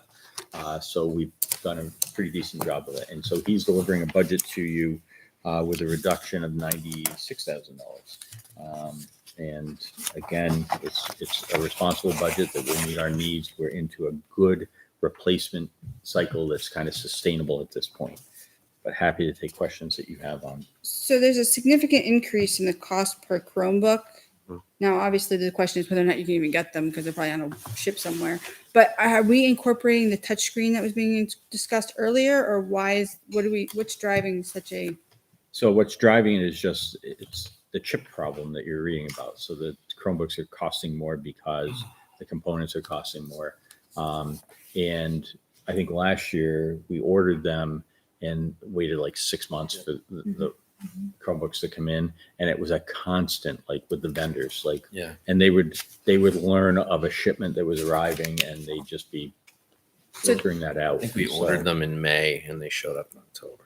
So this is basing it on today's price and not the expectation that the supply chain could ease itself in the next several months. We can't make that prediction. I mean, anything could happen. In fact, the supply chain could continue to get worse. So Maybe it could improve. I'm just curious. It So could. based on the assumption is that it's today's pricing and not factoring in any of the promises we keep hearing about how we're going to release this supply chain. So on the touchscreen, though, I think last year when I asked about it, the response that I got back on the budget side of things was, well, we already used encumbered funds and bought the touchscreens. So No, Sure. we didn't. The board bought decided regular- not to pursue I don't- touchscreens at all, okay, right? That was a cut, that was a reduction that the board. because made I think last it's at the time that Brian was filling in, and I thought he had specifically said that. Not my It could be they understanding. encumbered him to buy the first grade ones or something. I don't know. I mean, let me ask the this- question about the Yeah, touchscreen. just if the So- standard is now the touchscreen or if the standard is not the touchscreen. I mean, I get it. There's pros and cons. So, I mean, my kid has a touchscreen one that he uses for school, but also parent provided. So it's just, it'd be interesting to know. Because there are pros and cons. There are absolutely ability to cut down on graph paper if they can do it with a stylus on a computer. So there are benefits. I get it. So I'd be curious to know what the direction is. On the smartboard replacement, Jason had laid out, in terms of how much of the aging equipment was as far as the smartboard. So again, similar to my question earlier, should we, is this a rip the Band-Aid off, double the spend on that particular line item to get a bunch of them taken care of? Or is now at this point, this is going to be needed to be at this level for a number of years just because there's so many of them that are so old? He's planning on that as the new New standard. The new standard. Okay. Okay. So So for a year. basically, he's putting in TVs like this, but they're touchscreen TVs. They're able to network more easily than the projector. You're not dealing with burning out bulbs, on and on and on. And so that's the technology that we're investing in. Okay. We have teacher calibration issues when you have some of the older projector screens in the classroom. That's not the case with these. So it really ends up being the new standard and the new way to equip. I asked that same question too, Scott, and the way it was explained to is not only are these portable, they're actually cheaper. When you look at the cost of what the projector itself was with the board, it's actually a more cost-effective solution. Yeah. Those light bulbs. I didn't hear from him during his presentation as to, how, if this was going to be a Yep, long-term, long-term, right.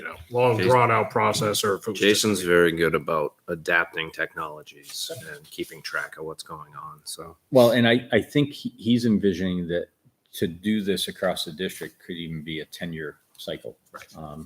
So it's what you're seeing there is the new normal, and that will be an ongoing cost to do the replacement. What about Chromebooks and GMS? Is the incoming first grade class getting used ones or something from a different grade? Oh, he's got the bouncing ball figured out. He has a whole plan on it. And It's like the fifth graders get new ones, maybe the first graders getting the fifth grader ones, or well, that's something like exactly. Yeah. There's a shuffle down so that we're getting. And they're staying like in a cart in the classroom, right? They're not going. They're not going. They're home. not going home. Yeah, I can just imagine some kid throwing their I forgot I left my backpack on the bus. They're actually pretty gentle with them because they appreciate the text, so they're not as they're not abusive. I will say that we are gearing up for weather delays or weather cancellations this winter, and we will be sending some home because our expectation, I think our community now is expecting remote learning days on weather days, and so some people have given me feedback that they want a good old fashioned snow day, but most people have said they want to temper a good old fashioned snow day with some learning so that it's not going to another be day in outside for June. 8 hours. I'm sorry. Give them work in Half the a day morning. learning, half a day outside. Question on the Chromebooks, just carrying on. So I looked at the enrollment report that was sent on October 1st, which is the latest that I have. I don't know if there's a more current one. And I see 96 fourth graders, and I see 93 eighth graders. So with that math, we're budgeting 25 additional Chromebooks because they're budgeted at 107 each. Ooh. I'm not sure why we're budgeting 25 more Chromebooks in total. So I do loaners. But if He always everybody puts had in them- he puts in a buffer for loaners, and because when they come in for repairs, you need to provide. 15 loaners. So Well, he everybody- I don't think provides a it's 50 buffer though. for fluctuation in enrollment. I guess my and question is, where's loaners. 107 coming from for both lines? Where do you store? So I see 15? 107 10. in the 734 line. Right, and then if you scroll down on page 2, there's also another 734 line with 107. Oh, because it switches schools. Right, And that's for the 9th grade, right? right. I'll double check on the numbers that he's using. I get maybe a few extra, Yeah. because we have warranties Where are and you parts and all gonna this put stuff. 50 extra Chromebooks? 25. It's 25 in total. 25 total, Where are you yeah. gonna put 25 extra Chromebooks? Well, so he would, the schools use the library as the location to store. So a student who forgets to charge can go down and sign one out. A student who forgets it can go and sign one out. So I think he's building in, it's not just we'll take yours into repair while here's another one. There are those forgetful. But wouldn't we already have those from previous years? Do we need to replenish that stock every year? We can find out. You from gotta Jason remember, why but it's on. The class of 2020 ended up getting their Chromebooks when they left. Do you have to buy it out? No, I'm sorry, what? the district gave it to the Yeah, they were 2020 obsolete. class. They were obsolete Because at they that were point. not worth 5+ anything years at that old. point. I don't. Yeah, well, I remember the original discussion for Chromebook 1-to-1, so let's not even go there. It costs money to get rid of them. Another question, staying on the laptop theme. I see GMS teacher laptops. This is page 3 at the bottom, 738. We're replacing 43 teacher laptops at GMS. I'm sorry, I was looking at the enrollment numbers, if I can just Oh, yeah. go back to those for a second. So fifth grade next year is predicted at 101 students, and I think 107 is really 6 extra. Okay. And ninth grade is predicted at 97, so it's 10 extra. So it is 16 extra. And I'll ask Jason about that, but I think it's exactly that. Aren't there like 96 kids currently? Yeah, that's what I'm looking at So here is the where is- enrollment from October 1st says 96 in Has- fourth, and it says Has it 93 in eighth. changed?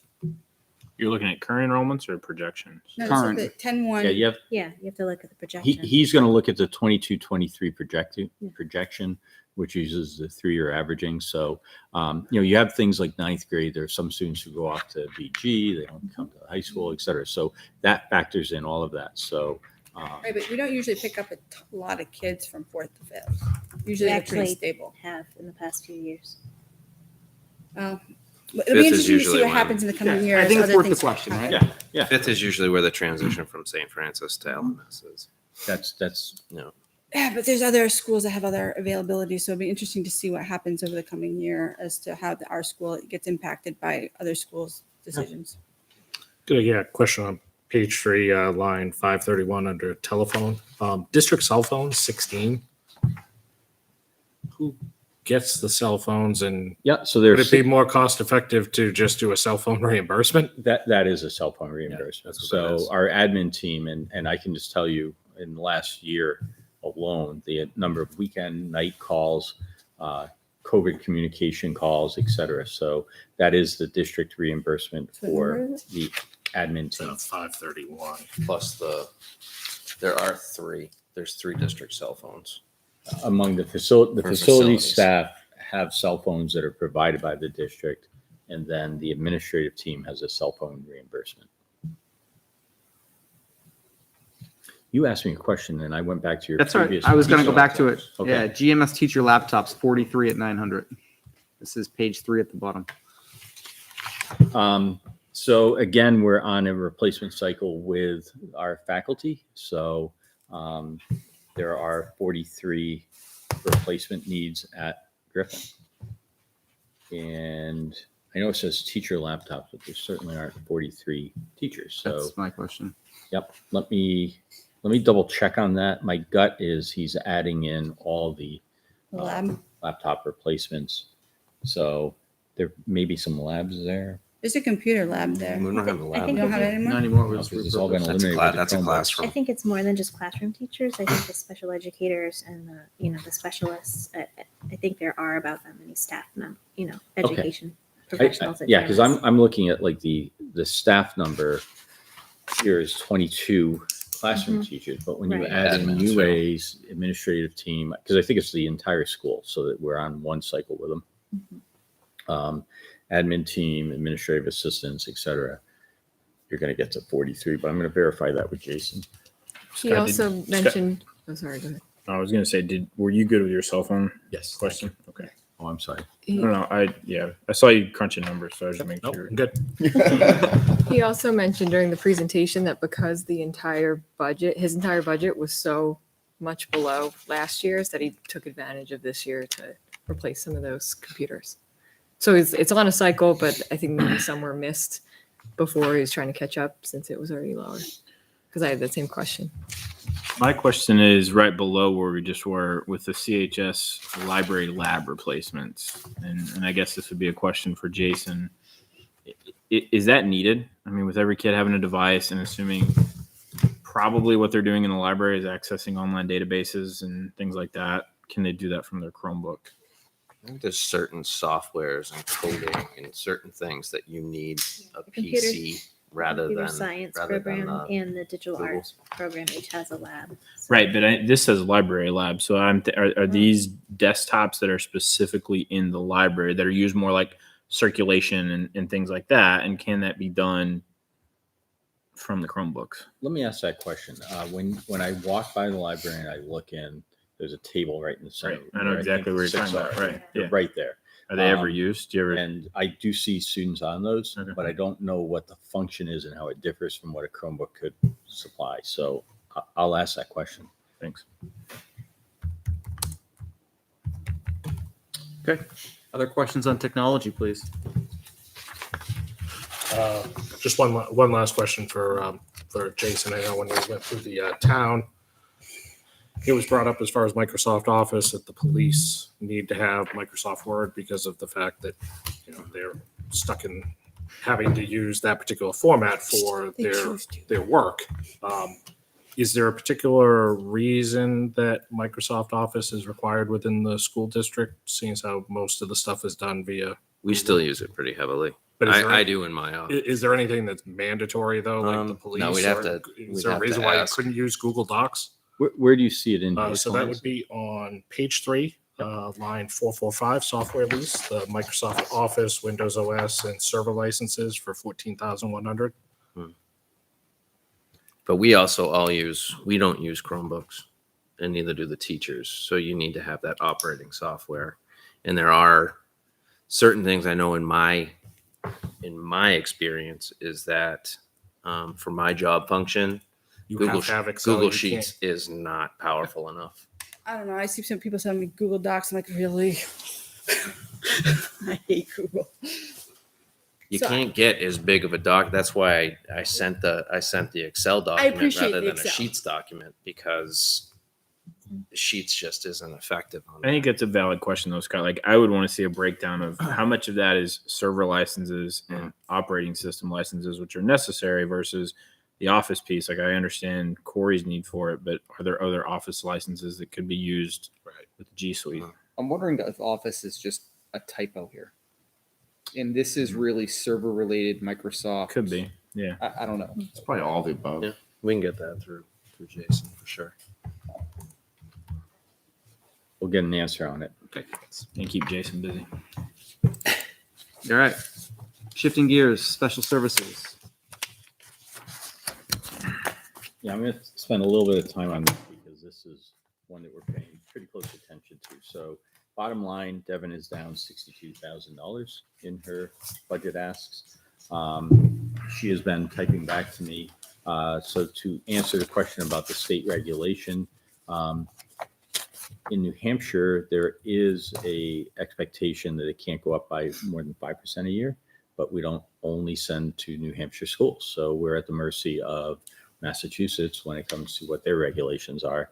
And as long as they approve a 20% increase, then that's what's approved. His lighthouse So- is what in Chelmsford? It's Mass. not in New Hampshire. So so that explains why a 20% increase was seen. So there's no ability to say, hey, we can find a similar one locally. That's not going to be that. Depends on what the programs Yeah, are they're that those very particular specialized. schools provide. It's so highly It's- specialized that if that's the right placement that meets the student's needs, that's, it can't be replicated somewhere else. So the That other, would be my follow-up question on that 569 item. So, I mean, we take a look at it, you got Lighthouse with 1, RSEC has 3, 2 to Easter Seals and 1 to Charter School Services. Is there any color that Devin can give to us that says, you know what, realistically, hiring somebody at the $90,000, it would be reasonable that person, I wouldn't expect that they would be able to bring in-house all 4 of those programs. That's probably a stretch in terms of their ability to execute. What number would we see in terms of, okay, so if this does work, and let's say we have 3, 4, 5, 6, 7, and all of a sudden it turns into, okay, with 2 teachers we could do it, or is it really that each one of these you would need a special educator for each one? So yes, if Lighthouse could pay for itself with the special educator, and if somebody else needed Lighthouse, okay, great. Now at this point, you know what, you've got that in-house representation. I'm just looking to kind of get an idea as far as how does that scale in terms of the needs versus how many teachers she thinks that would be required based on these different programs. so I've got an asterisk in my budget that she's got an eye on some potential elimination of programs if we get the in-house programs built correctly. So, there are some things that it's like our plan is, and I say our plan is because needs could change, but our plan is to not have something in the budget next year because we're going to meet it with the position that we're bringing in.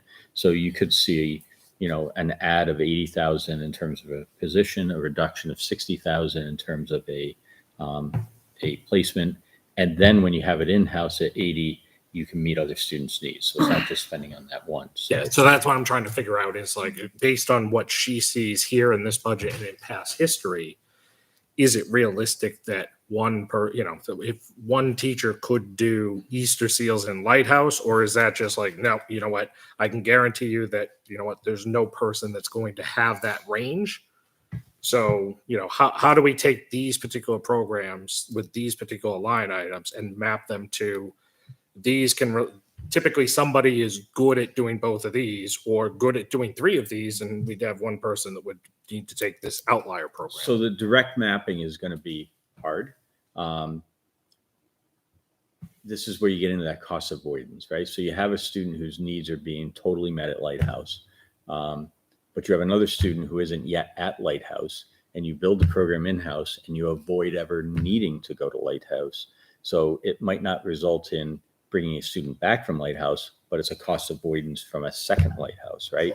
So that's the piece that we're constantly, and those needs, I hate to say it, but they evolve so quickly that sometimes it's hard to make that prediction. But that's the kind of thing that Devin sees as the potential savings down the road. Because if you avoid a second $120,000 placement, then you do have true savings that come along with that. And, she also really emphasizes that, it's all about compliance, meeting the IEP needs. It's about making sure that we meet all the requirements that go with self-contained programs. I mean, these have to be approved by the state, monitored by the state, and just making sure that we do everything correctly within those. You're limited to the number of students who you can even have in the program. So following all those rules is tricky, but again, she can plan and predict and do her best. Doesn't mean in the end that you totally avoid, sometimes you just have to meet the students' needs because they could shift on you. But the more options we have in-house, the more likely we are to avoid those costs from going out. So secondary question, say we put the position in. I know schools right now who are not in compliance with IEPs because they don't have staffing. So say we create the position, will we be able to staff it? What is the likelihood that you'll be able to find somebody for this new position? Or are we going to end up with a discussion next year about unexpended special ed needs funds that didn't get spent but got rolled into the general fund? Well, so the staffing thing, that's another piece that we're reacting to on the current reality, right? The staffing needs just are not out there. The personnel aren't out there to fill the staffing needs is a better way to say it. Let me tell you what I'm worried about. All the retirements that we're seeing and the pipeline is not there with people coming into the profession. So I think we've got a real acute need down the road with getting some of these slots filled. But so I can't guarantee you that we're even going to be able to fill those slots. We advertised for a Spanish teacher all spring, all summer. We were still, saying prayers into September before we finally said, "There's nobody out there. What are we waiting for? It's not going to happen." And so we had to shift and pivot on it. So we hope to go back to market. We hope to build the Spanish program back up, but we can't just pick somebody off the street and have them teach Spanish. You have to have the skills to do it. So from my perspective, I would be nervous because I would want some discussion about what happens if it doesn't get filled. Does it get rolled into the general fund, or would we segregate those funds and say, look, we built the position, we didn't fill it. It goes straight back to the taxpayer, does not even go anywhere else because this money was intended for this purpose. So the problem with a guarantee like that, you still have to meet the students' educational needs. And, you started by saying that districts aren't in compliance with IEPs. That's absolutely the case. That is happening. Oh, I know it is. In other districts. It's also the tip of the lawsuit iceberg in terms of how parents are responding. We have, and again, to Devin's credit, she's built up a lot of credibility with the families in Litchfield. She works really well with families, and we're stretching and doing everything we can to make sure that we're meeting those individual student needs. But you're exactly right. Without the staff there, and if somebody just puts their foot down and says, "You're not meeting my kids' needs," we might be forced into another district placement, or some other action to meet the Contracted student's needs. services, Contracted which aren't services. necessarily cheaper than a position. No, my whole point is if we're creating a position with the expectation of filling it and then it doesn't get, what is the likelihood of actually filling it? Because I know we have neighboring districts who are in the position of they don't have the staff to meet existing needs. So creating a position, you're going after the same labor pool. You can't get a teacher next door, but we're going to create a position that we're just tapping into the same pool that they already can't fill. So even if we create the position, is there a chance? What happens if it doesn't get filled? I don't think there's any way that you can't get a guarantee. And ultimately, I'm going to say what I mentioned before. This is a bottom line budget. You know what? I want them to say hold on. that. Let me finish. They are coming in good faith, showing a reduction in 6 teachers based on enrollment, and they want to turn around and fund 2. I mean, technically, it could be close to 4 just based on, I think to the second point, the level that you're looking to fund those 2 special education programs is probably going to be more likely that you find somebody than, unfortunately, at an entry-level Spanish teacher rate. So, we are here for a bottom line budget. Right. But my point is, if my job is to advocate for the taxpayer. If I'm saying, sure, let's create this position that I'm 90% sure won't get filled, am I doing my job correctly? That's my question. Yep, and you vote against it. So sure, we can put the money in, but if I put the money in knowing that, I think we have to go into it with the hope that it's filled. If it's not filled, you still have to pay Right, that money. because that's for meeting the special needs of the services. students. We have But you're to, we have to still meet fund- the student need. but the budget is going to include meeting the student need and those additional positions, correct? You're not pulling back money if we add these positions in this year. Yes, she's told me, basically having the same question as Scott was trying to ask. She told me she did not include $120,000 worth of transportation in this budget, and that next year we should expect to see Easter seals drop off for $60,000. If the position's filled. Yes. So But that again, my concern is I don't know that you can fill it. But- So I How's have, that different than that's if not Dr. your Jenny? choice. But that, I think Right, that's our if concern. Dr. Jenny loses half of his SAU staff and he can't find replacements, so you're going to again, go clawing back his budget for that too? He's gonna have a bad year. I mean, Really bad.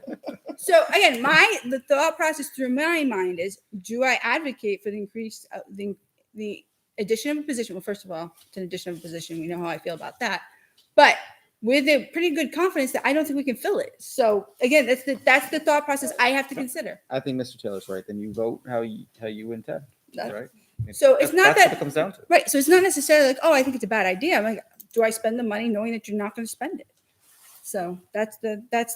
But you don't know that. I don't understand how we can make a budget and speculate and then say it in the same breath that, oh, I don't know if we're going to actually do that or not. Christina, Like- look at the neighboring towns and No, how I many understand. do not have the staff to meet their current needs. You're competing against the same I'm labor. not pool. really sure what we're debating. So I'm just saying. So this is where my thought process. It's not an unreasonable expectation that you may not be able to fill the position. But this is speculation. I'm just We're, telling you. we're what- dealing with black and white, not Well, speculation. it's a projection, right? I'm projecting But the it's, need it's that a I cannot projection fill. based upon student needs. That's always been. I'm just telling. But as a taxpayer, if the budget As a does, taxpayer, we've explained how the goal in this is to reduce the budget lines for out of district placements and And I- transportation, and that still isn't good enough for you. did I say that it wasn't good enough? I said that I don't think you can staff the position. Is there a That's a different discussion. is there a question that the school's going to research for you, or we're just going to No. leave the debate as is? I'm fine leaving the debate as is. I'm Okay. explaining my position, and if you don't like it, I'm sorry. All right, we're good to I- move on. Sorry, I just have one more question. Super quick one. Is there a possibility with these 2 positions that we could go ahead and get students from other districts, very similar to like what I remember in the past that like St. Francis used to send certain students for therapy services? Could we then at that point open it up to adjoining school districts? Maybe they would like to work for a safer, quieter school district, and we get the teacher and they don't, but then that school district has to send that to us. Is that possible that we could It get absolutely others? is possible. Okay. So once we have it as an approved program, and it can accommodate, I'm looking at the rules that I'm being emailed here, but it's, 12 students, and you can't have more than 4 grade levels or 5 developmental years within that program, right? So now you have this thing set up. And if we don't have 12 and a neighboring district says, but we have that need and you have the approved program, can we send? We become a tuition receiving school. So yes, that is another possibility that goes with it. I'm not going to tell you, again, we're going to do that. No, but it at could least happen. it's an option. All of these become options because the dilemma that we're facing is happening district by district. And I was going to make the point you made, and so I'll just reiterate the point, which is coming to work in Litchfield, where we don't have a high level of student discipline issues. We have a relatively small and nimble environment for people to be able to be professionals. That has attraction to it. So I'm not worried about competing against some of the neighboring districts because there are things that we do have in our favor. And I think we just have to keep playing those up. So we've talked as a team about how what's our level of outreach that we can do to recruit differently. And we have some early planning, which is early on in the recruitment year, but our plan is to go out and to try some things that we haven't tried before. It's competition right now. It's competition. Okay. I promise I'm done now. All right. I'm watching the clock. We have an hour left, right, before we stop. So I want to make sure we have time to get through it all. Food service budget's the next one on the list there. Yep. So the food service budget is also down by $47,000, and Majority of that is we took a look at food cost, and I know those things are kind of going up, but Right. being part of the buying group for the state and also utilizing the USDA subsidies program, we're able to get your more expensive items through that, and it's at a real low cost, the surplus distribution. So she's very conscious of that and making sure that we're using everything that's on hand. We are having a lot of complications based on supply this year. She was saying the other day that she'll order 64 items and 32 show up. Like there's a lot of supply chain issues going on, but we felt comfortable reducing that amount in food purchasing. I will also tell you part of the middle school project is revamping the kitchen. So, the kitchen, it's a 35-year-old kitchen. There's equipment in there that doesn't operate. And our goal is to realign that and to make sure that we got more energy efficiency with the equipment that we have.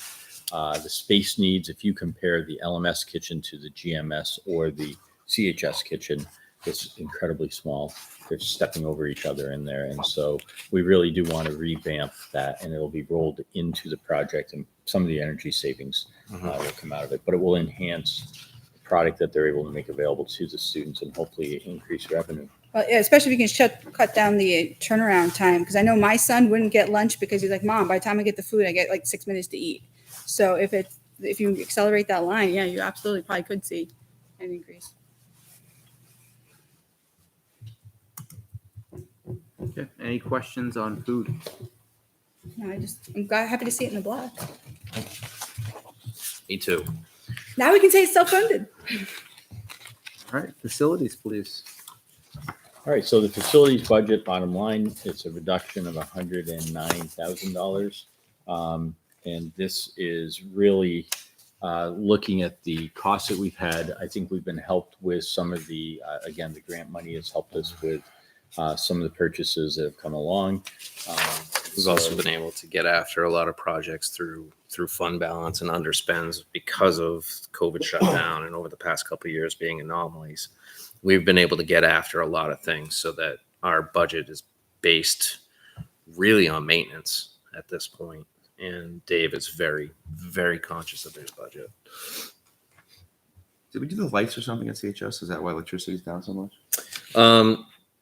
They talked about So that, but I we can't did this Smart Start program Okay. where they changed out the fluorescent lights in the building. Well, Yeah. now you pay for that for 10 years, but Yeah. that technology was obsolete after 2. Sure. But you were paying $12,000 a year Okay. for that program. So as I've said, we're going through the audit of the entire building again to go from fluorescent to LED. And out in the parking lot, those lights in the parking lot they cost about $40 a month to light one of those bulbs. Yeah. So that's gonna have a huge impact. We, so the budget committee knows, we submitted a grant with the Department of Energy on Monday. It was due. I think we Yes. turned it in last Friday. But that was for an $80,000 grant, which if Litchfield's fortunate enough to land, that will go toward the energy lighting project at CHS. So our thinking is that if we can reduce that energy bill further by, LEDs are even less expensive than T8s. That again, that's just driving things in the right direction. So sort of a partnership between, we're looking at impact fee money that the town's already collected and utilizing that to result in taxpayer savings, coupled with this grant, coupled with, although the Public Utilities Commission wasn't kind to the New Hampshire Saves program, so we sort of thought we were going to get something there, and now we're not so confident. But in the end, it's still a energy project that will result in more cost savings and upgrade the lighting.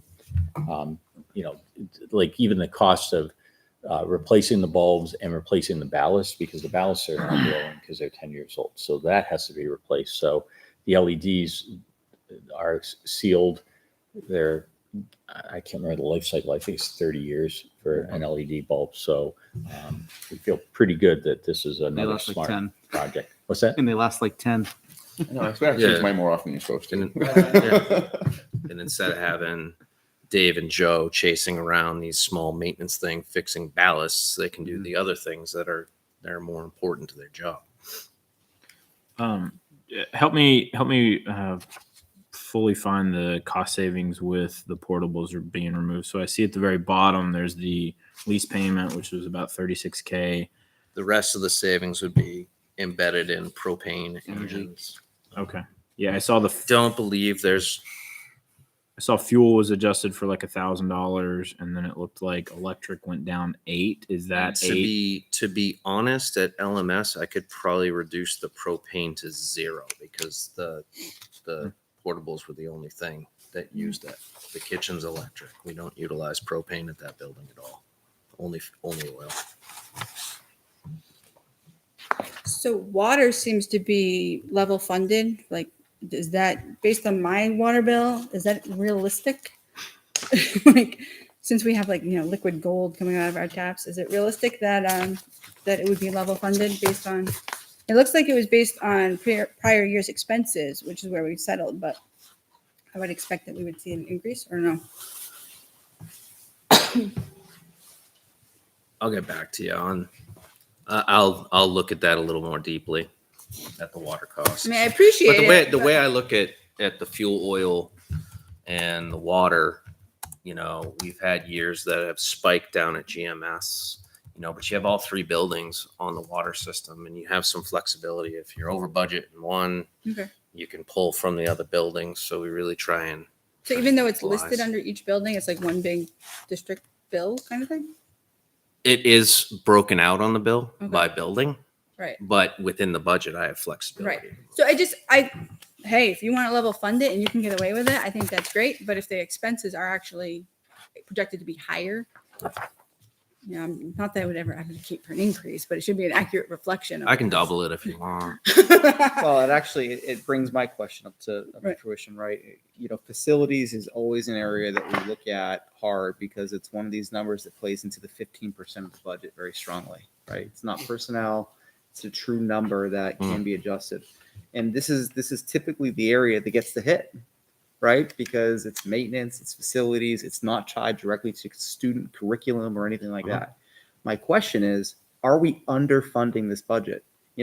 I'm always an advocate for if it's not right, we're going to reduce it or we're going to add to it. Mhm. In this instance, I'm almost feeling like it's too low. Well, Got a lot of federal I've really funds. prioritized. Well, I understand that, but it's also $400,000 to $500,000 less than it was just a few years ago. right? And facilities is always neglected. If you look at the landscaping, it takes a hit. If you look at, other areas of these buildings, it takes a hit. No, I agree. Is it underfunded? Yeah. So it's funny. I was actually going to say the same thing. So it's kind of odd that we're actually advocating that, they're too low. And then the specifics I was looking at is on page 3, 4, and 5, lines 430 for GMS, LMS, CHS. Yeah, the maintenance Yeah. lines. So I guess one question that I have on that, are those down quite a bit since like the 2019, 2020? Is that representative of a lot of the federal funds that you've been receiving, that then at that point you're still able to keep up on the maintenance? Or to Andrew's point, is it just somebody sharpening the pencil a little too much? So in my time, being my 5th year here, when I look at, as you said, bottom line budget, we have discretion. When I get to year end and I'm looking at fund balance, my priority has been, since I got here, to focus on the areas that, if there's big ticket items that need to be replaced, if there's big ticket repairs that need to happen, that I really focus the unreserved fund balance in those areas, so that we can use the operating budget during the school year to focus on maintenance and keep that more on a level basis. So in this, there's really no big ticket purchases in here. There's no major repairs. A lot of the major repairs that are going on through the projects. I don't have to address those through the operating What budget. about paving and sealing and, septic, All those are still in 20-year there. maintenance of septic. And there may be, in all honesty, at LMS, there may be a septic project coming over the next couple of years, because that is a 30-year-old septic system. Yep. So that's going to be an expense. So we'll have to figure out a way to address that. I don't know that I would address that size of a project through the operating budget, though.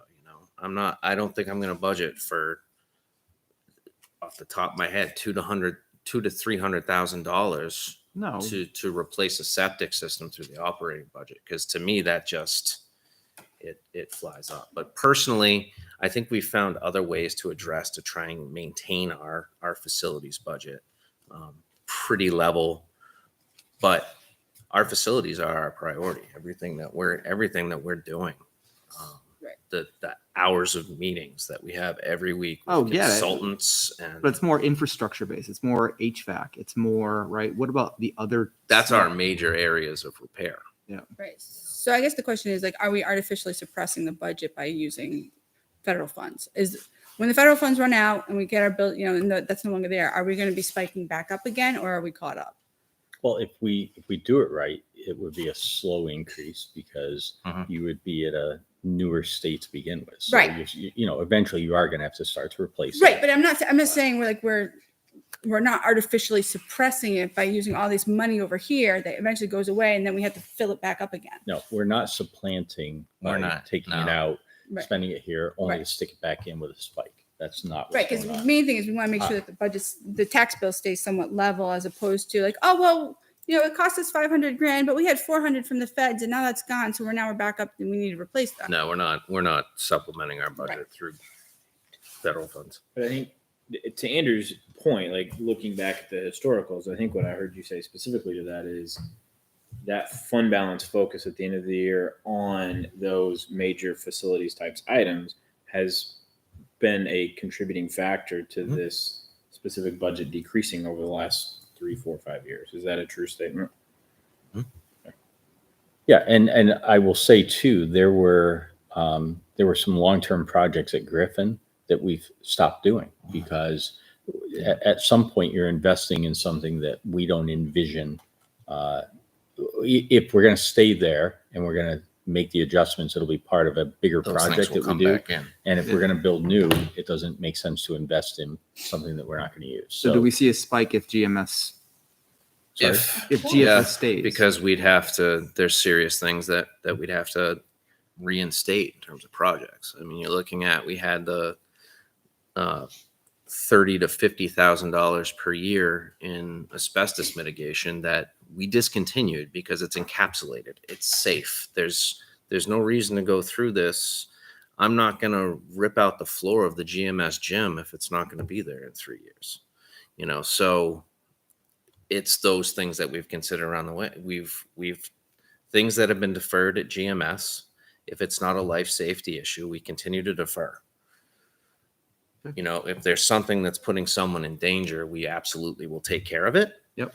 But at this point, it's, you know, we're keeping the building comfortable and trying to do our best with what we've got. And then once we know what's going to happen with the new building and renovation, then Look, it's a we make positive those conversation to determinations. have, especially over the past several years, right? You know, we're asking you, you know, it's not too high. Is it too low?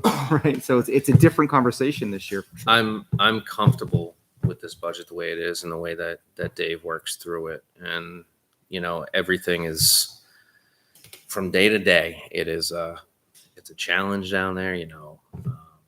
I know the other day we had a floor buffer catch fire, which made for a very interesting Didn't we just video. buy new ones? Huh? Didn't we just buy new ones? This was one of the, Maybe it was this a was, waxing machine. I don't know. this particular buffer had been at GMS since before Joe and Dave, and they've been around for 25, 26 years. So they've kept it working for all these years. And then the other day it catches fire. So he identifies money and he goes out and gets himself a new buffer. I said, we're not fixing that anymore. We're buying a new one. But Dave's very good with that in maintaining his equipment. Sometimes to the point where I've had to tell him in this particular case, we're not fixing that anymore. Can we please just get something that's safe? And to sort of blow Dave's horn on this one too, you know, we now have the one facility director. So when I arrived, Corey inherited also, there was sort of this custodial piece that was separate from the maintenance piece. And we brought it together under Dave. So instead of having sort of two managers of the same pool, we now have one manager. And so I think that's a more efficient way to manage. And perhaps that's also a factor here because you have one person sort of overseeing all of that. You have the facilities manager or facilities director with a right hand, which is the custodial supervisor. So it's Dave Ross and Joe Underwood, who are the number one, number two, and both of them have been with the district for over 20 years. So, and they know these buildings inside and out. All right. We have 40 minutes left and 6 budgets to get through. So Sorry, can I ask 2 more questions on Yep, this one? of course. Page 10, line 460, annual underground tank inspection. If the municipal lease goes through, is that just for, like, with those tanks would be gone and we would no longer So- need that? Or are there other tanks that would still need to be inspected? That's actually at CHS. That's at CHS. That's the Oh. propane tank farm. On, So there's 11 underground 11 propane underground tanks tanks. that have to be inspected annually. okay, the one I was asking about is on page 10, though. That's under LMS. Under LMS, we will decommission the tank. Okay. And then the follow-up question, can I just get a breakdown on page 11, section 460 under inspections? Can I get a breakdown of the safety inspection of the ropes course versus, you know, the rock wall or whatever else? If I could just get the ropes course broken out, please. Yes. That's it. That's under this one, right? Where's ropes? Of course, is usually under CHS's budget, isn't it? Is it annual gym? Does it say? I thought I had heard that under annual gym equipment, Yep. that the ropes Oh. course and like That's the part rock of it. wall. So are you both want the part of it. 2,400, you want to know How much of that is what- ropes Got course? it. Yep, we'll get that for you.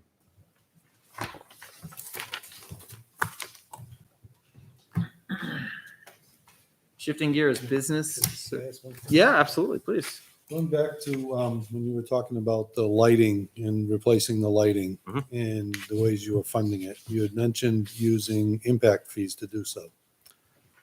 The impact fees were released for the specific purpose of LMS HVAC system, not for lighting. The CHS funds, I think we have not asked for We those have not yet. asked for them. You still have about $280,000 in CHS impact fees, I believe. So we do intend to come forward and make that request. So you're right, Bob. It has Yep. not been made yet. Yep. But the intent is that would be the ask to get the savings for the taxpayers. Okay. So we'll retract it. We've done it, but it's coming. And it will be up to the select board. You're right. Heads up.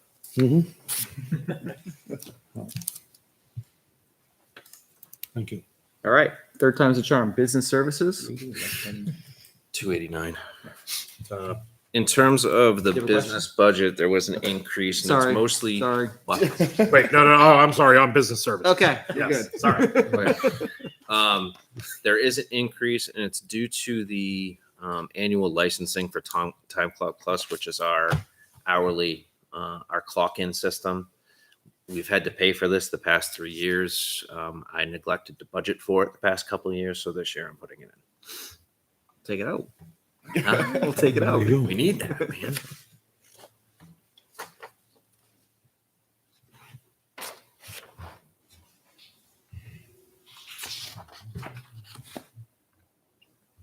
Pretty straightforward. Any questions? Corey answered my question. Okay. I just See, point I out knew it that was coming. This is the first budget that's had an increase, and it's your budget.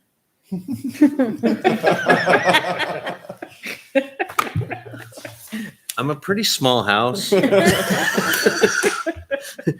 My department consists of 2 people. Mostly in Jeff. So why do you need a time clock? Huh? Well, the time clock goes to, that's district wide. Was the time clock in another line? No. Previously? It's It just was- previously I just absorbed. previously not budgeted, and then I get the bill halfway through each year, and I'm And like, you go, "Crap." oh yeah, Sounds like an HR function. Just move it to their budget. right. But then ours was really good. All right. Shifting gears into transportation. This is regular transportation. Yeah, and that's just application of the rate for next year. And we already know what that rate is. There's no. Yeah, it's in the There's no our contract that needs to be our- negotiated. This one's locked in. Yeah, our contract goes through the end of 2024. We've already talked about number of buses earlier tonight. No need to. The same thing, fuel savings would be credits. Yeah, I'd assume so. They'll continue to go through that. I wonder if that'll offset the increase. We'll see. Sure, they give us like Wouldn't bet on it. 90% of the fuel increase and like 120% of the, They- I'm sure whatever it worked out to their favor. All right. Now we're shifting into SAU budget. Yeah, so the SAU budget is also up, John. And so this is 2,422. This is mine. But if you look at it, we have added back in the travel expenses. So that represents the bulk of it. So I've not gone to conferences the last 2 years.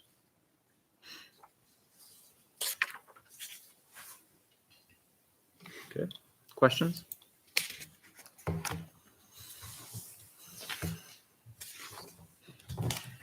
Hearing none. School board budget, So also an increase. school board is an increase, roll. and that is going to be related to the fact that now that we have all these federal funds coming in, we're spending per year in excess of $750,000 a year in federal funds. So as a result, you need a federal compliance audit to go along with your financial statement audit. So that's an additional fee through our auditors. Can the grant pay that? No. No. We would fail compliance if we did that.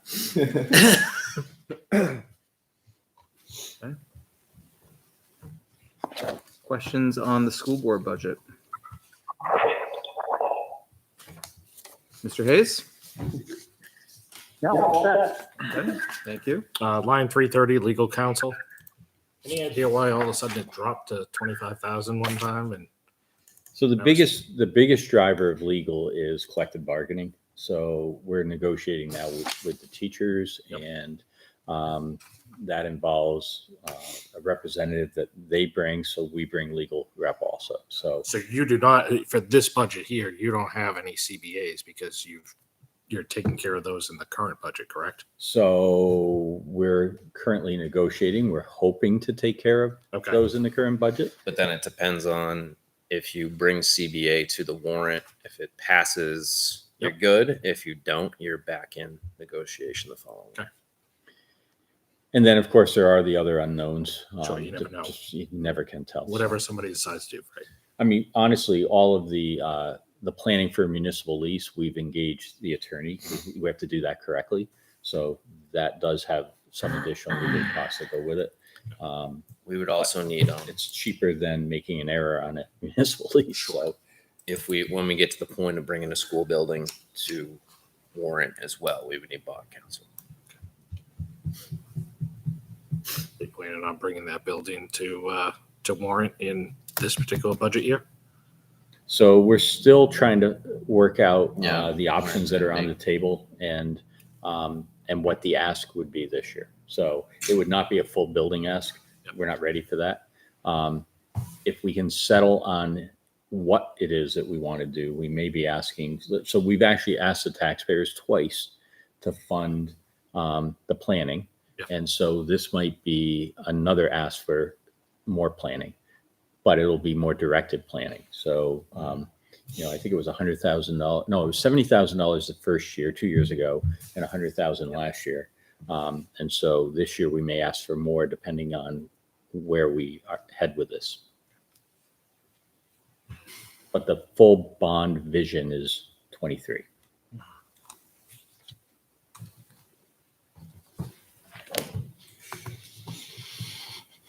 Okay. Questions? Shifting into HR.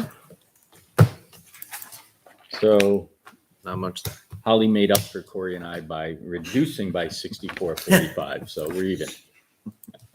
Don't piggyback off her. Okay, nice clean one-page budget. Any questions?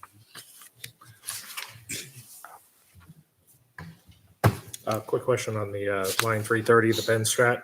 Was the reduction of, between 2021 budget, and then we put it in based on, your recommendation that it was going to help as far as people doing HSA, FSA, things of that nature. Are you seeing real adoption there, or are we paying for it and nobody's That's using benefit it? strategies, right? In the Yeah. Because that was supposed to be the online portal to help people. Yeah, that's the administrative cost. Right. um, Do we per see employee. do we actually see adoption of that? I'd or- have to. That'd Okay. be a question for Holly. We can go back. I'm to sure- it, but I'm sure people are taking advantage of that.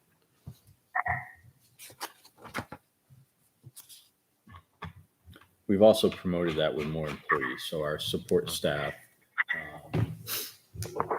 promoted, like, you have access to this. So I think that's why that's gone up. It makes a big difference with how the insurance. I was just structured more now. curious. It was, kind of an increase in the budget last year. Mm-hmm. Now taking a look at it, was it the right investment that people actually get value out of, or is nobody using it? That's all. That's really my only question. Sure. Other questions? 890, what is staff wellness?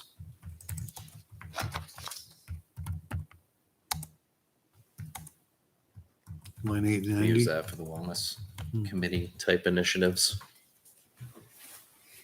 Exactly. So there's a wellness committee that meets and just provides programming for the staff across the district to promote wellness.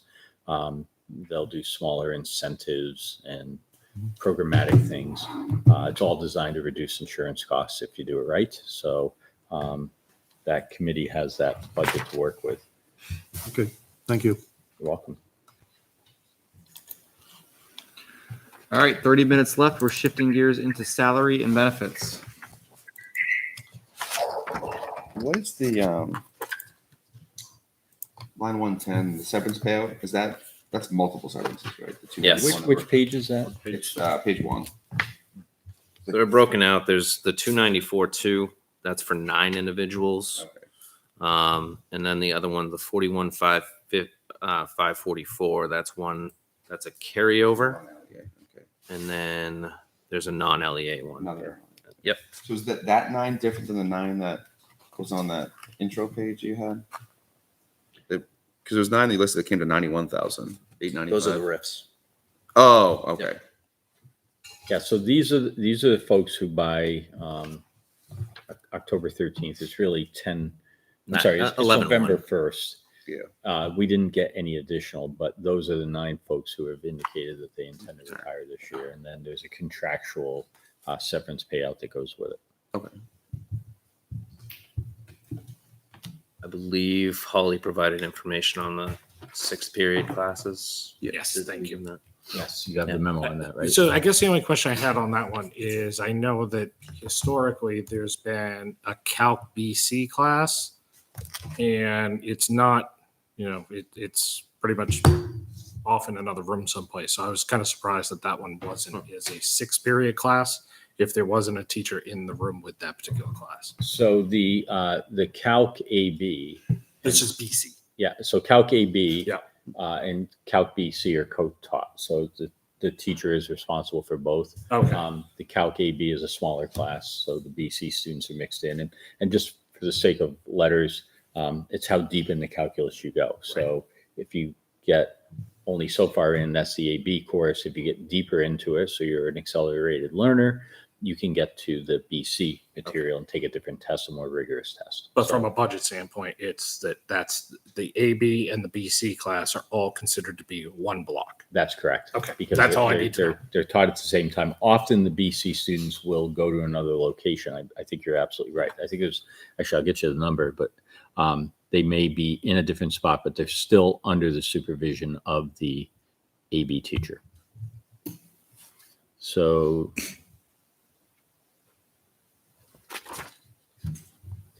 AP Calc, AB and BC has 13 students total. So the handful that are in the more advanced, Yep. It's all covered by that one. It's not a 6 block. And then I could use some help because it's not jumping out at me. And I thought I had heard something about the title change. Where can I find the tech integrator in here? Under 2840 district wide. Yeah, it's on page 41, Scott. Bottom of page 41.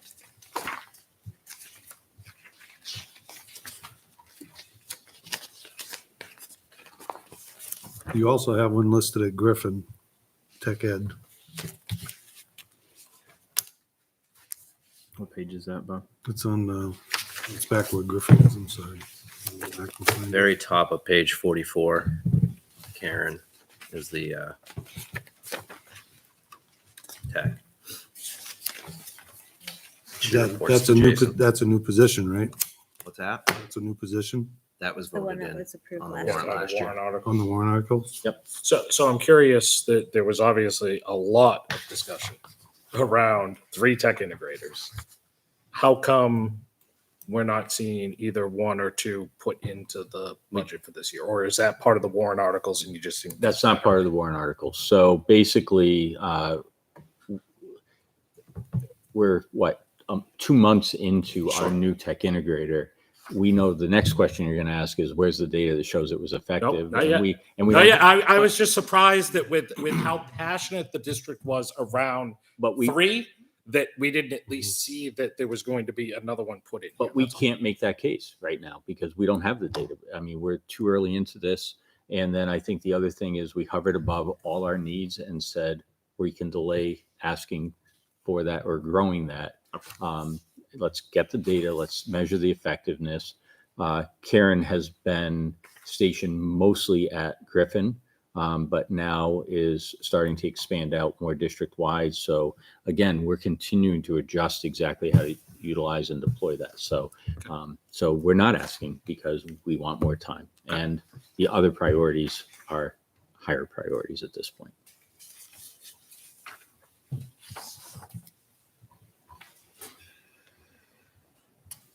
Other questions, please?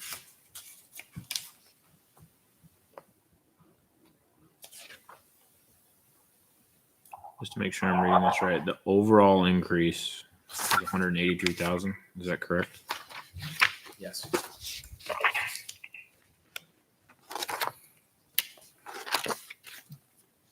Page In 45. the overall, that's the personnel increase. Yeah, correct. Right. Yeah, that's what I meant for this particular budget. Mhm. Yeah. So with the town, we kind of done okay, well, there's certain things that you guys don't know yet in terms of costs that Troy's going to get back to us on once we get a better idea.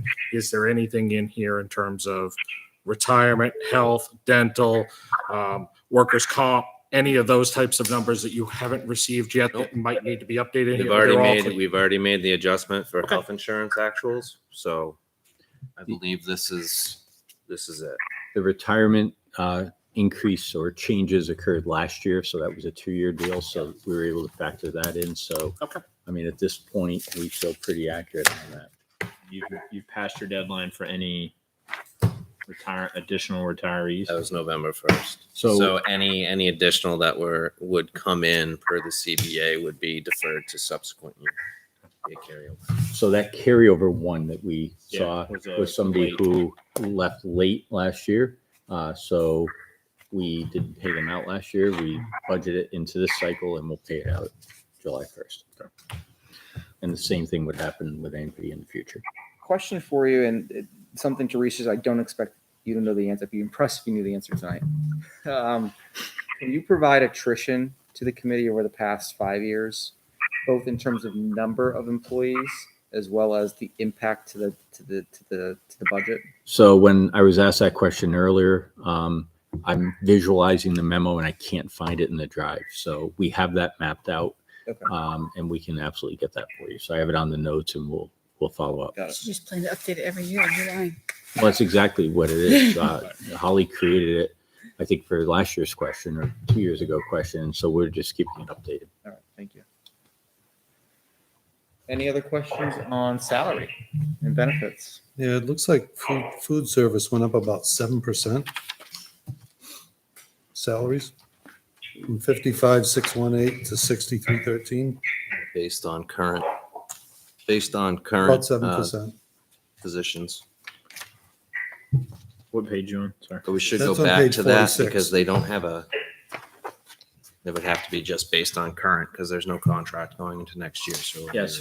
Which page is it? 46. So if this is the last year of the contract, then why would we see an increase in this year's budget? And 7% because the contract was 3%, I believe. it depends on the people that are in there and what level they were hired at. But I can look into that a little bit further. We also, I think, went all last year with unfilled slots Yeah. that we filled. So I'm not sure exactly what that impact was here. We'll dig into that a little bit, Bob. Then on food service for LMS, is that particular increase based on the fact that breakfast is being served now at LMS, or is that just due to salary increases based on the agreement There were no additional hours for breakfast? For No? breakfast. Okay. because the leads, that was assigned to the leads. So they already had the hours to absorb that. Coming back to CHS food service, there is a vacant position listed there. Is that Still vacant.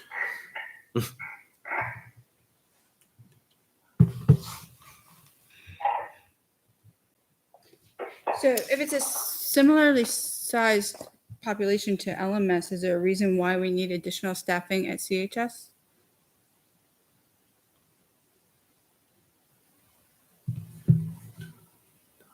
Or GMS? I mean, CHS has a vacant position, but that also exceeds the positions at the other two schools. It's a bigger kitchen up at CHS. They also have more service options.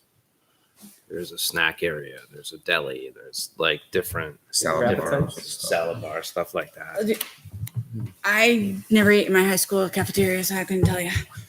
Yeah, it looks like That's pretty LMS went up 17% salaries. I mean, I'm gonna look. yeah, 'cause that can't be part of what the bargaining agreement was with the union. No, It we'll was take 3%. we'll I take a think look so. at I it. just, Yeah, please. yeah. I haven't had a chance to dig out my old binders because usually I compare year to year. Yeah, I think it's a great question. We'll see what's driving that. Thank you. Mr. Hayes, turning it over to you. Any questions on salary and benefits? Thank you. Final thoughts on the budget presented this evening? Questions for the business administrator or the superintendent?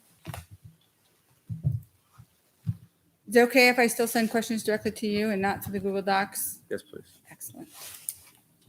That work? Does that work? Perfect. Excellent. I just not an adopter of Google products, so it's easier for me.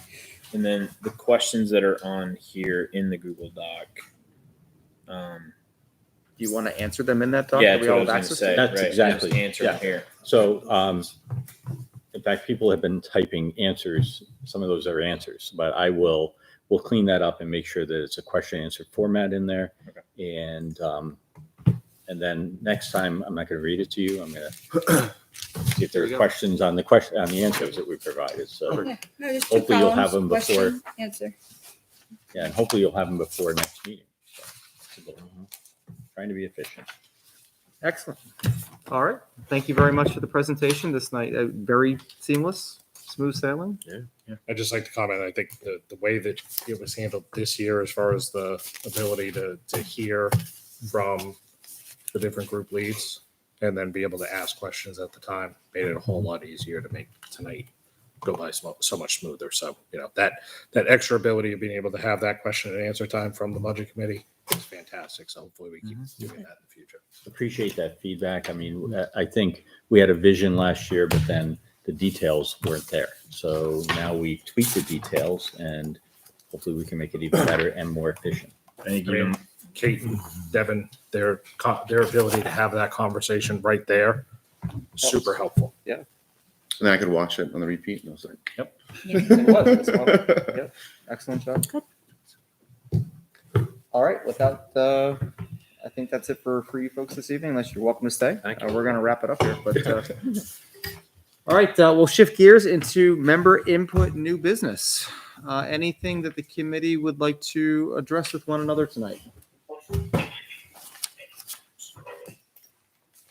Hearing, seeing none, we'll shift into public input, our second public input of the session tonight. Again, hearing and seeing nobody running through the door, we'll close public input. Our next budget meeting is on December 2nd. The intention for December 2nd and then the following meeting is to do voting. Entirely the will of the committee if we need both sessions. The thought was we would do a section by section review, just like was presented tonight, and do motions or have discussion about reductions then. And then the following meeting doing more of a tops down approach. Up so we can see how it goes for next meeting and then adjust if that makes sense. Okay, Yep. sounds like a plan. Next meeting, so I don't. It'd have to be Next seven. meeting That again? is a voting meeting, so that will be 7 p.m. Okay. Yeah, and that was my mistake. I think there's two more packets there. There's one for Mr. Hayes. Okay. If someone wants to get that to him. I will get it to him. Excellent. And Kate, did you take that? Yep. Okay. Thank you. So we're good. Carries, yeah. No, I have mine, but Is that an extra? for I know where anybody? Mr. Hayes This lives. is an extra one, that's for Mr. Hayes. Oh, okay. If anybody needs. I will hold on to the extra in case anybody needs it. For next time. all right. Thank you. And he And corrected himself. Right. I must have. Thank you. Thank you. Right. And with that, I will entertain a motion to adjourn. So made. Get lucky, I saw it. We have a motion by Ms. Douglas, second by Ms. Harrison. Discussion. Roll call vote. Mr. Sun, Yes. Ms. Harrison, Yes. Mr. Leary. Yes. I'm a yes. Yes. Douglas, Mr. Taylor, Yes. Yes. Stevens, Yes. Mr. Hayes, and Mr. Hayes. Sorry, Mr. Barker, Mr. Hayes. All right, we are adjourned 9:00. Next meeting December 2nd. Thank you very much. Happy Thanksgiving, all. Yes. Yes, very happy. Thanksgiving.